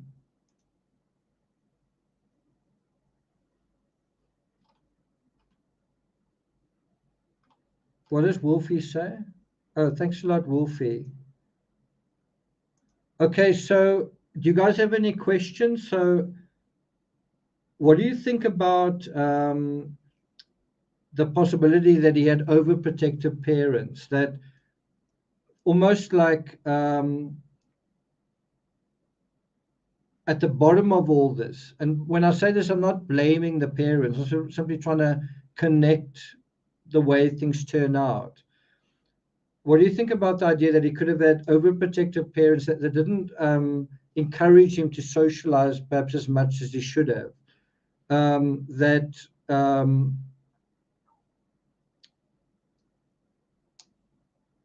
Perhaps in some way weren't able to help him deal with the VS side of things. Perhaps because they didn't have the money, perhaps because they were not sophisticated enough to sort of recognize what's going on. And you can imagine a lot of parents in that situation just being completely baffled by what is, my son is seeing spots in front of him, what is going on. But doesn't that lead to them being more overprotective?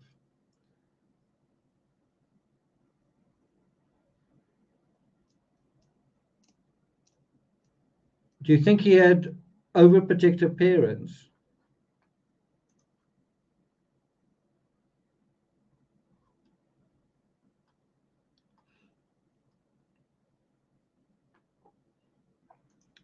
Dietrich says, I think they were overprotective because of his mental state.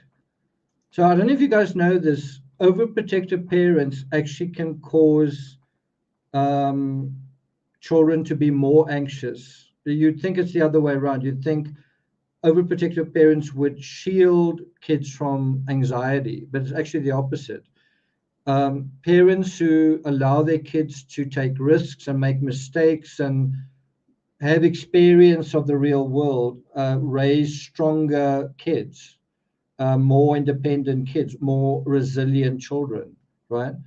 And that's true in a general sense. If you allow yourself to take risks and go out in the world and exercise and travel and do things, then even whatever baseline anxiety you have will lessen, because your knowledge and experience and your ability to have agency in the world rises, right? By trying to protect yourself from the experiences of life, your anxiety goes up because you don't know how to deal with life, and life is always going to be throwing you curveballs, right? So I want to come back to that really pertinent point that Tracy Walder brought up about the Elantra, right? Which is this idea of a vehicle coming into the area and then coming into it again and coming into it again. What is he looking for? Is he looking for his moment? Is he waiting for all the lights to be off? Isn't that what would seem to be quite obvious? If you look at the picture behind me, all of the lights are off. That's an indication that everyone's asleep. If the lights are on, it means I can't do what I want to do yet. So isn't he waiting for everyone to be at home and then the lights to be off so he can do what he wants to do? He can't go into the house too soon, because, in other words, when some people haven't arrived, because then you'll have a DoorDash type situation. In the middle of the crime, he gets interrupted. So isn't that what he's doing? He drives all the way there, and he can just see from looking into the windows. He doesn't have to go there and knock on the door or get out of his car. He can just drive around, and that's how you can see. And do you remember I did a video just showing how vulnerable that house was to, this was before we knew it was Kohberger, and before we knew anything more about it. And now it turns out that that is the case. You could just drive, you didn't need to get out. You could just drive around. There's a road that passes in front of the house, the side of the house, the other side of the house, and a little bit further. And even that other road going over the top are all possible vantage points to, is there activity going on in the house or not? Is the house slumbering or not? And you could almost at a glance see if that was the case as well. In two respects. The one respect is because of the windows, you can see if the lights are on, but also there were some rooms that had lights in them, like the lounge and the kitchen had sort of like Christmas lights, and Maddie's room had sort of the good vibes light. All of those lights also gave you, to some extent, an aquarium-like visibility, almost like a fishbowl-like visibility from the outside in terms of the house.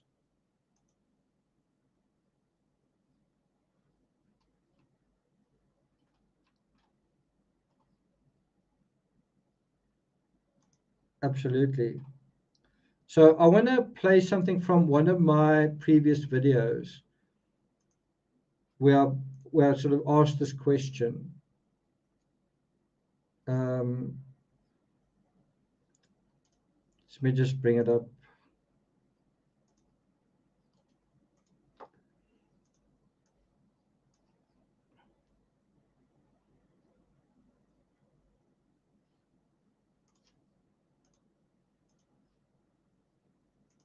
See if you guys recognize this. Okay. But here's the most crucial part. Quote, the car from Franstich, described as both white and light colored, traveled west on Taylor Road sometime between 2:45 a.m. and 3:15 a.m.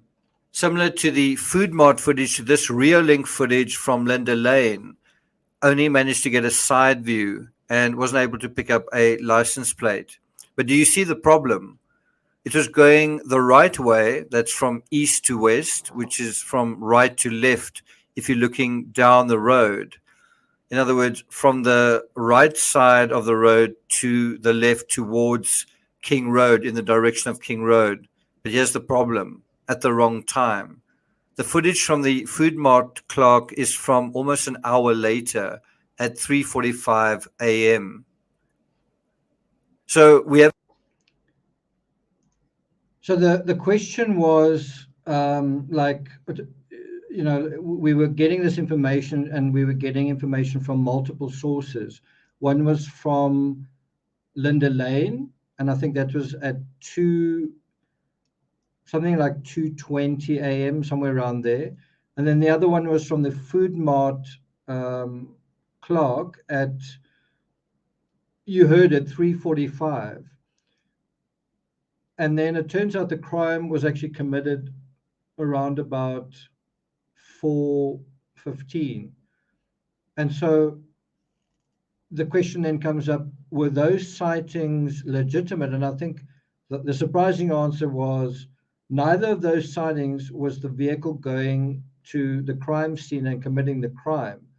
Those two sightings appear to have been the vehicle going on its one of 5 circuits that day, one of which was actually committing the crime. And that really shows intent. The fact that the driver visited the crime scene 5 times, 3 times to scope it out, the 4th time to actually commit the crime, and the 5th time to come back and have a look, that seems to show someone who's very obsessed and very fixated with the area and with what he's doing, right? But in particular, going there 4 times, and the 4th time leading to the crime itself, shows someone who's very obsessed, very fixated, very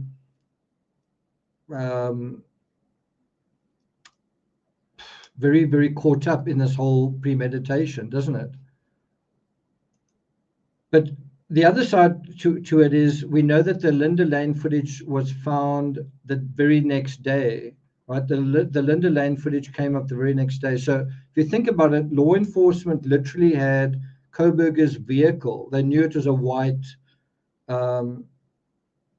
Elantra, and they also had a description of him, tall, 5'10" or taller, bushy eyebrows, and they could probably tell, you know, because of his slight athletic build, that he wasn't some kind of handyman or some kind of old dude. He was probably a student, right? He's probably, and they could probably judge from his face that he looked like quite a young guy.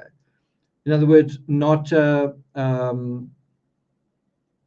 of a random outsider or an adult, sort of a younger kid, but it was someone that they hadn't seen before as well. So, but what is incredible is that they were onto him from day one. Do you guys see that? That they had a description of him, and they had his car as early as day one. And look at how we thought that the cops had nothing for as late as we did.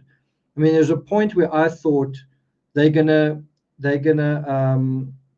catch this guy before December. In other words, in the first 2 weeks.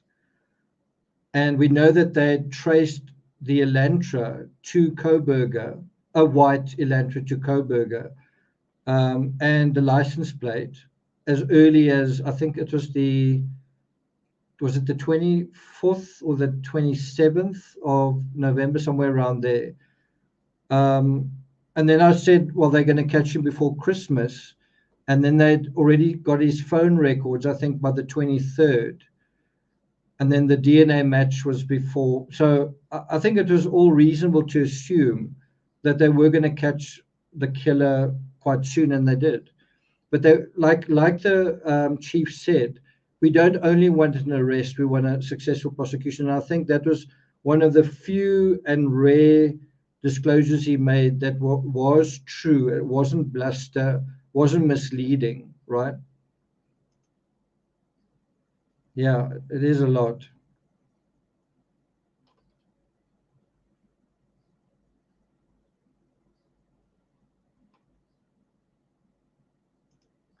Yeah. Do you remember in the early analysis I did, I said this is likely to be a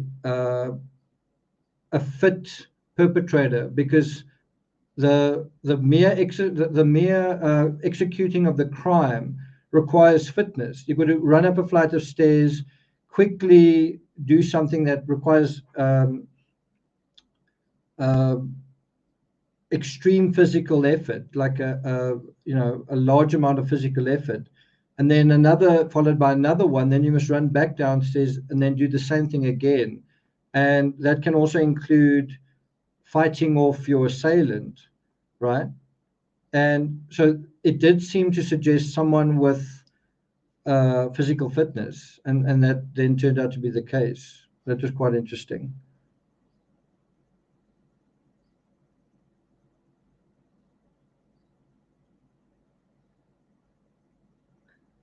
Yeah, he may have had access to the police body cam. I think you're talking about this story. I'm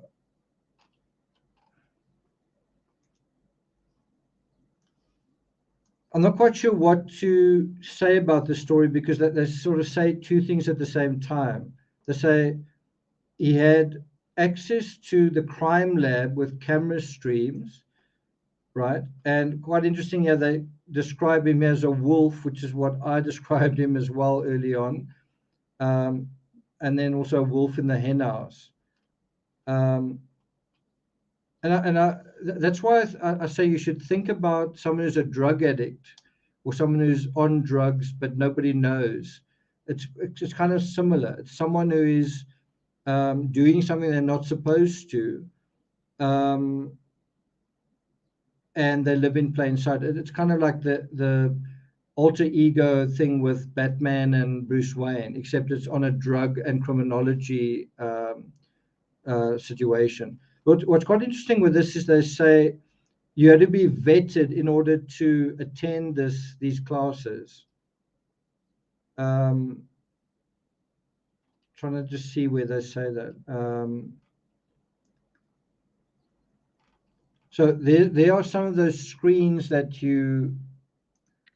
that they had access to, and one of them shows an area near Greek Row, but that is in Washington State University's Greek Row.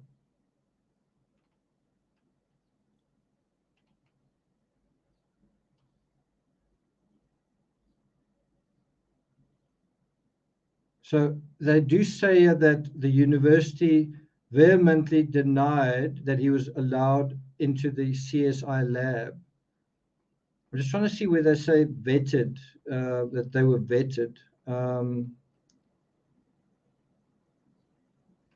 So it says all research assistants must complete a background check, FBI Criminal Justice Information Services Level 2 certification, be fingerprinted, sign a confidentiality agreement in order to enter the facility.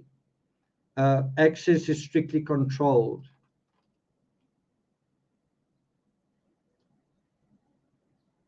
And then the flip side to this is they say student employees did not have access to raw data or personally identifying information, but they say somewhere they say multiple individuals who have not gone through the vetting. Someone claimed to have knowledge of multiple individuals who did not go through that vetting process that apparently could have had access to that. And so it does make you wonder, someone who could see these streams, right? Someone who could sort of sit in this university setting and see these streams. And I mean, that's like stalking anyway. I mean, it's, if an investigator is doing it, you could call it a stakeout, but couldn't that lead to someone stalking as well, right? And could there have been a situation where the premeditation started with looking at these cameras, and then you wanted to perhaps target one of these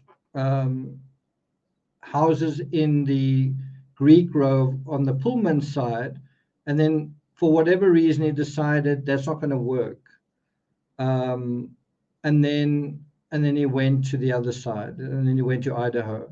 Could that have happened?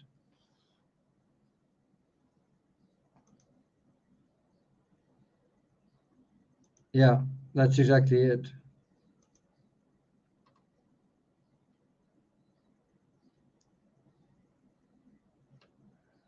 Terry says, please use compassionate words in chat. Okay, so I think that I'm gonna kind of wrap it up here. Are there any more questions from you guys? So we've dealt with Martha. She found out that she found out from Hunter, Ethan's brother, that Ethan had died. And she then contacted Xana and just said, I love you, and got no response from her. And she said they were in a circle and they just watched the beginning stuff starting. It would be good to know when that did happen. And then there's also Phoebe, I think. So there's the hairdresser. There's the actual appointment, December 2nd. Then there's this question from David Kemp. He says, do you know anyone that puts a dog in an empty room at bedtime? Well, I do think if it's your dog and you're going into someone else's bedroom and they don't like dogs or they're allergic, then maybe that's why you would do that. We've dealt with that. We've dealt with that. I just want to bring up, that is Phoebe. I think she is a friend of Kaylee. And I think she was just talking about how she also expected there to be arrest soon and was surprised that it was taking so long. And those are the Thanksgiving texts. And these are some photos that we haven't actually seen before of Ethan. Ethan had two siblings there.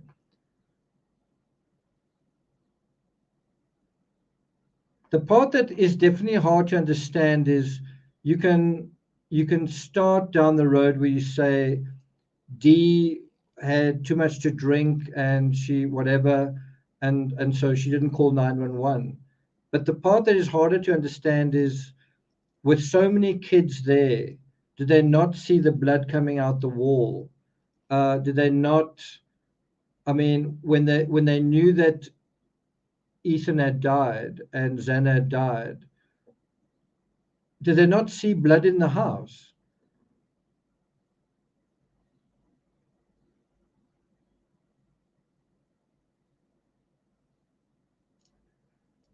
And so it does force you to sort of go to that narrative of, were there drugs in the house, and so the drugs had to be flushed away or hidden away or something like that? And is that why other kids had to be brought in on that conversation? I don't know.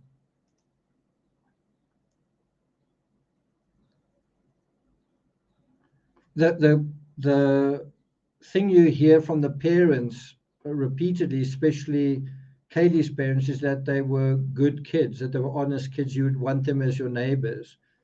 I understand that, but literally their neighbors, some of their neighbors didn't want them as neighbors because they were so rowdy, because they kind of had a certain kind of attitude to when they did disturb the noise. So could it not just have been the same thing? We've caused so many problems for the police we've had so many warnings. I don't want to be the one to call the police.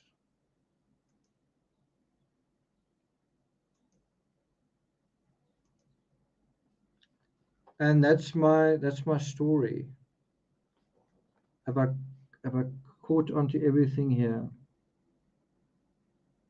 So I think the last thing I want to say is just, what is the difference between someone who is suicidal and possibly homicidal? I think the difference is the journey to get to somewhere, the struggle to become someone. And arguably, he had become someone. He'd made something of himself. He'd gotten himself clean. He'd also developed the expectation that I deserve the same kind of things all these kids deserve, which is to have a fun time, to have friends, to have relationships. And for whatever reason, he just cannot get to that point. And so as a result of those expectations, which aren't unreasonable, he feels increasingly angry. And as a result of things not going so well in the class setting, as a result of him grading harshly and the kids being annoyed with him, they tend to get quite angry with him. And so doesn't he feel, well, I'm not really being respected for what I know? And then doesn't he want to take that out on someone? Isn't that what is going on here? So I want to end off just with Tracy Walder again, this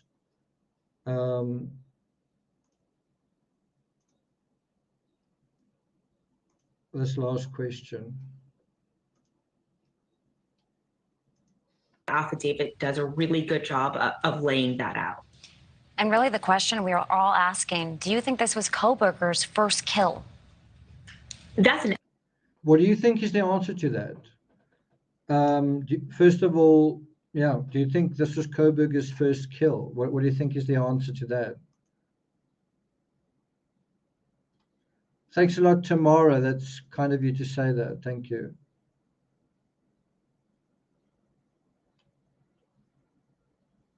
I think so. Thanks, Haley. Thank you.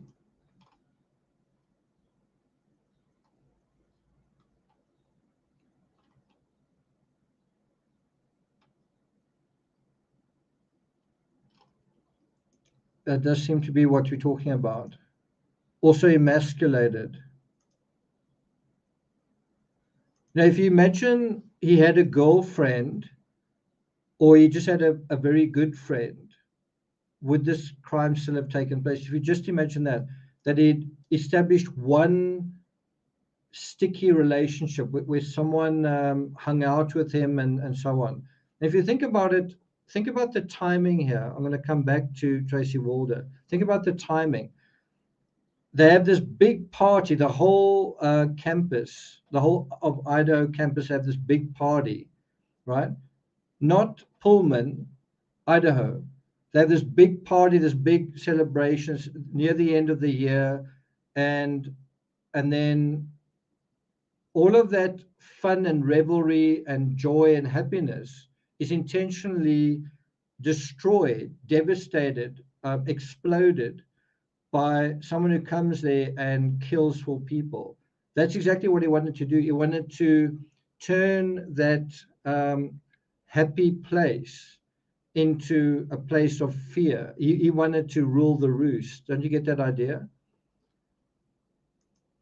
So he's literally looking at it in a symbolic sense. He's seeing the fact that there's the Vandals game and everyone's enjoying themselves. It's one big party, and obviously he's not part of it, but it's at a neighboring campus. And he's going to come into that situation, and he's going to rip a hole right through the fabric of fun and joy and fellowship and friendship, because he doesn't have that. That's exactly what he wants to do. And what he gets out of that as well is the ego gratification, the esteem stroking of, look how smart I am. My own students don't know it, but I know it, and I can show it. I can prove it. And it's all going on inside his head, this debate, because he spends so much time on his own, doesn't he? Thanks a lot, Sheila. Welcome to the channel. Doesn't that resonate with you? That whole sort of global symbology of what he's trying to bring about? Yeah, I don't think it's the one or the other. I think it's both. He wants to prove a point, but he's also trying to send a message to the society. He is trying to spoil the fun. He is trying to, his life is miserable and he's trying to make their lives miserable, and he succeeded. So let's come back to the question, was this his first kill? Let's hear what she says. I think it's a great answer. An excellent question. And that's one that I've been thinking a lot about. Personally, yes. And the reason I say that is because of the amount of mistakes that he made, especially being a student of criminal justice. I think. So I want to give you guys a minute to think about what were the mistakes that he made, right? Jazzy Boop says, I like her as well. What were the mistakes that he made?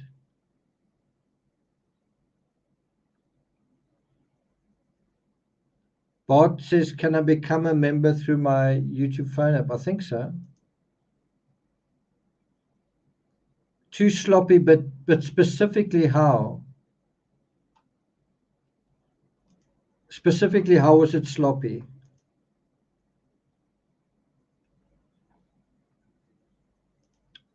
That's kind of how I see it. Yeah. There you go. That's a very good answer. You probably watched the video, hey, Zircon? That's also a really good answer, is becoming impatient. He did end up leaving DNA behind, it appears. The digital footprint as well, all really good answers. Pamela says, I don't believe this was his first kill. But, I mean, one of the obvious ones is he used his own car. He took his own car. You drive somewhere, it appears on CCTV, you go back home, they find the CCTV and they find your car in the parking lot. The house is awake. That's also a good point. He couldn't stop himself. That also seems to tie up with someone who is a previous addict. He can't, is impatient. He can't hold back. The stalking, I don't know if that is, I mean, you would imagine that with the stalking, you would have figured out that there's a camera next door, and also that he doesn't need to go there 5 times to figure out what's going on. Raven says the big one is the knife sheath. Anyway, let's listen to her answer. What are the signs, according to her, that made this evidently a first-time killer? There are things that he did that are, in my opinion, quite surprising and quite suggest that this was perhaps his first kill. You know, leaving the knife sheath. I mean, that is a huge no-no. Also, using your own vehicle in the commission of a crime is also unusual, you know, for, I guess, more seasoned criminals. And also the idea that he had that 2-hour void of his cell phone, and then he had those 12 cell phone pings before that. I would have suspected someone using a burner phone or something like that. And so it is quite surprising. Thanks a lot, Flower Goddess. It is quite surprising, just the fact that he would use his own phone and use his own car. Those things are quite surprising. And that does make you wonder, did he not have that much money? But just a simple thing like a burner phone, you'd think that a criminology student would be, certainly a PhD candidate, would think that far ahead, right? A burner phone. And it didn't matter how many times he'd gone there with his vehicle. All he had to do was theoretically hire a vehicle from some other town, right? And it would have made things much, much, much harder to figure out. Hire a vehicle, take the license plates off that vehicle, right? Would have made things a lot harder. What else? You know, that's what it all suggests to me. Thank you for watching. Okay. So once again, just such a great interview with Tracy Walder. Like I often find that, like, it's not like she says 60% that you agree with. Pretty much everything is on point. And I often find in a lot of these experts that talk about these cases, they are maybe covering 20 cases and they don't actually know the subject matter as well as we do, or as well as you imagine that they do. But she does, and that's good to see. Sharon says, great chat tonight. Are there any questions that I haven't dealt with that you guys want to ask? Pharaoh says, a real criminal would have burned the vehicle. I don't know if that's true. We do know in the Caitlin Armstrong case that she sold her vehicle like the next day, right? I don't know if that really helped her, but that's what she did.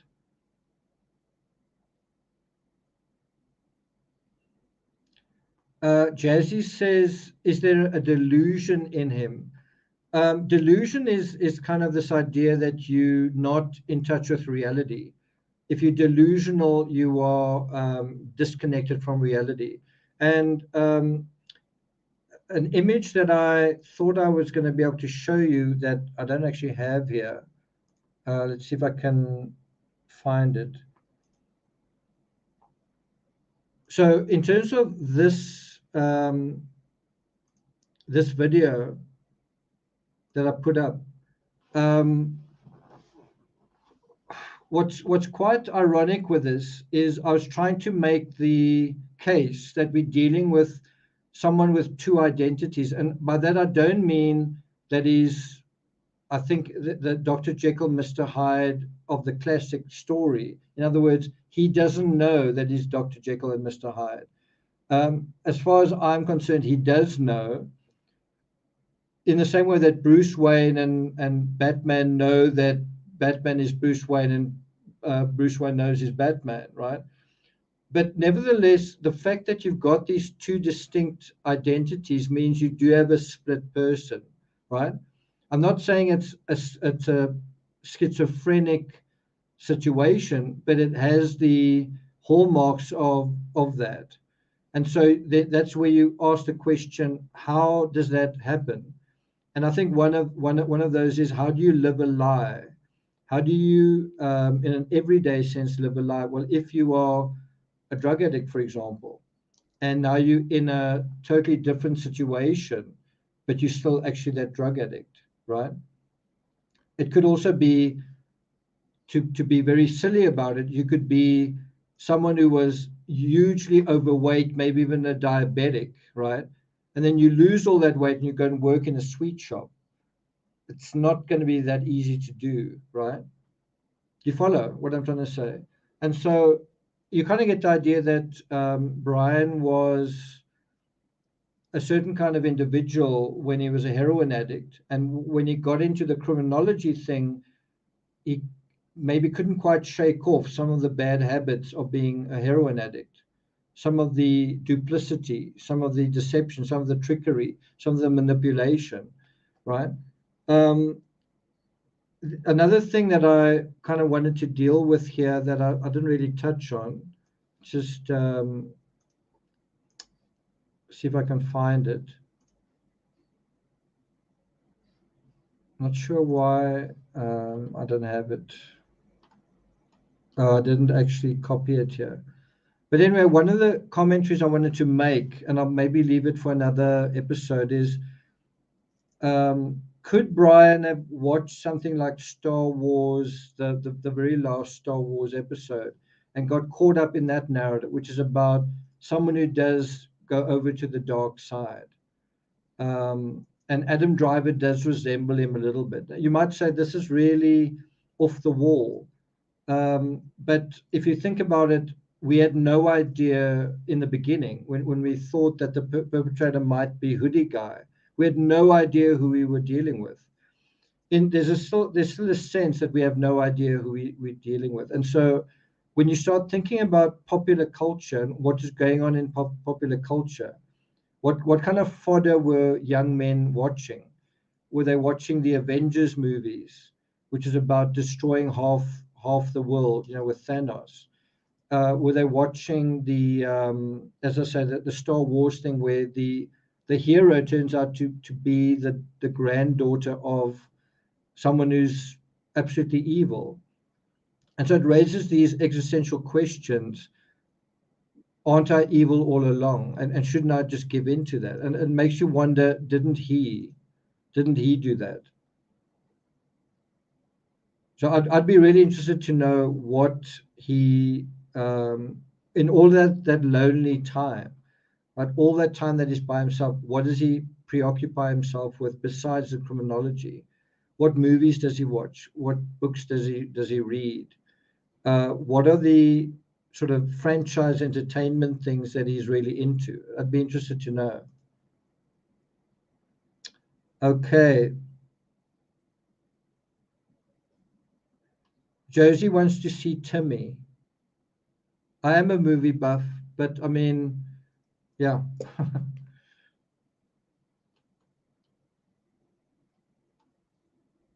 Okay, so shall I bring Timmy into the picture? Timmy, come.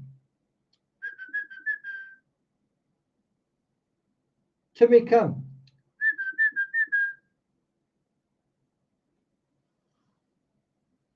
You want to go for a walk? That worked. Do you want to go for a walk? Come. Come, boy. Sorry, that was very manipulative of me, but it did work. So here's Timmy. He's sleeping like a healthy dog should at 5:20 in the morning, right? He is, but he's always up for a walk. Well, I must say he feels really, really warm, but it is pretty hot where I am. So I'm not going to take it further than that, guys. Thanks a lot for joining me. I hope I've addressed a lot of your questions and enough of them. I'm pretty sure that I may have missed some. If I haven't quite addressed your questions completely or to your satisfaction, you're welcome to leave a question in the comments, and I'll try to get to it there. Let's see if I can take one or two on our way out.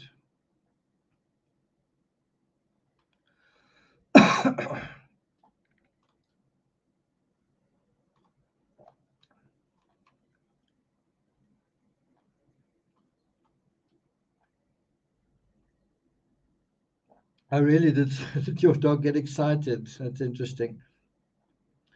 You know what is quite strange? You're going to think it's quite silly to say this.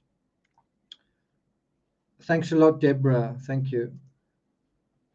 Lisa, thank you as well. Thank you. It's quite interesting. Something I often say to my dog over and over, I say, "Are you a good boy?" Right? Over and over and over again.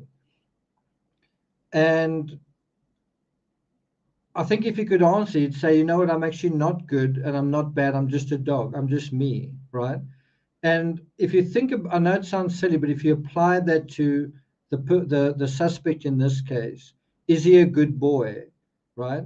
And for how long was he trying to actually do that? He was trying to be a good boy, right?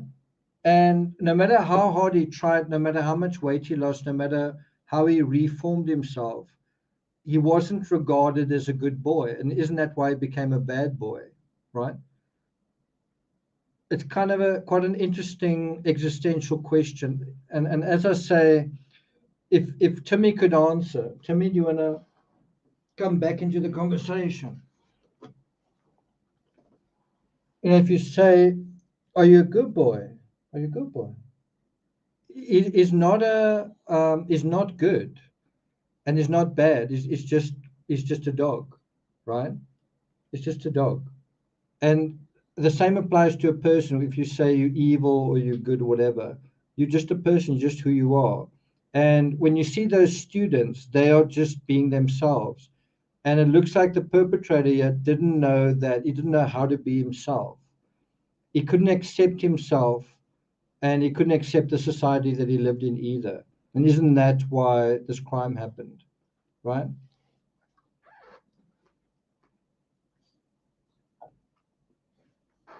Timmy, everyone's saying you're so sweet.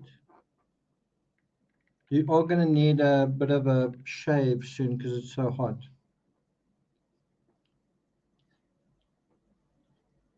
Amelia says, have a good day, everyone. So hopefully we are going to have a good day. And I guess I need to take Timmy on that walk that I manipulated him into pitching up for.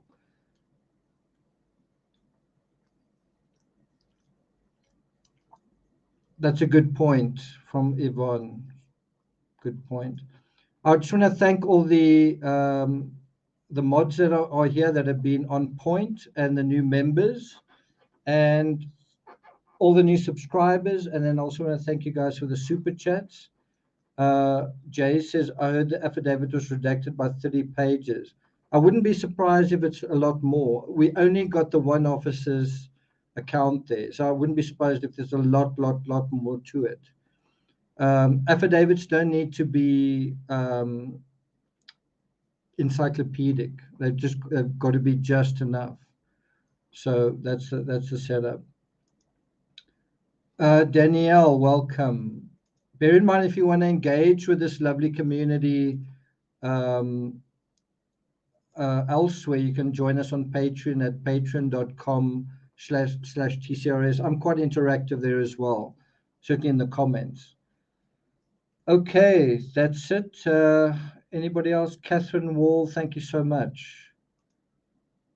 I also just want to extend our thoughts to the folks in the States who are dealing with really bad storms. I know there's things going down in Santa Barbara and I think Alabama. So our hearts and thoughts are with you with the weather that's going on down there. I hope you guys are going to be okay. You guys must take care of yourselves. Thanks, Jean. Thank you. Latitude says, I must take Timmy for a walk now. He is a good boy. Yes, he is. Okay. Timmy, do you want to go for a walk? Go for a walk. Okay, I will take him for a walk. Guys, take care. Thanks for being here, and I'll see you guys next time. Ciao. Go for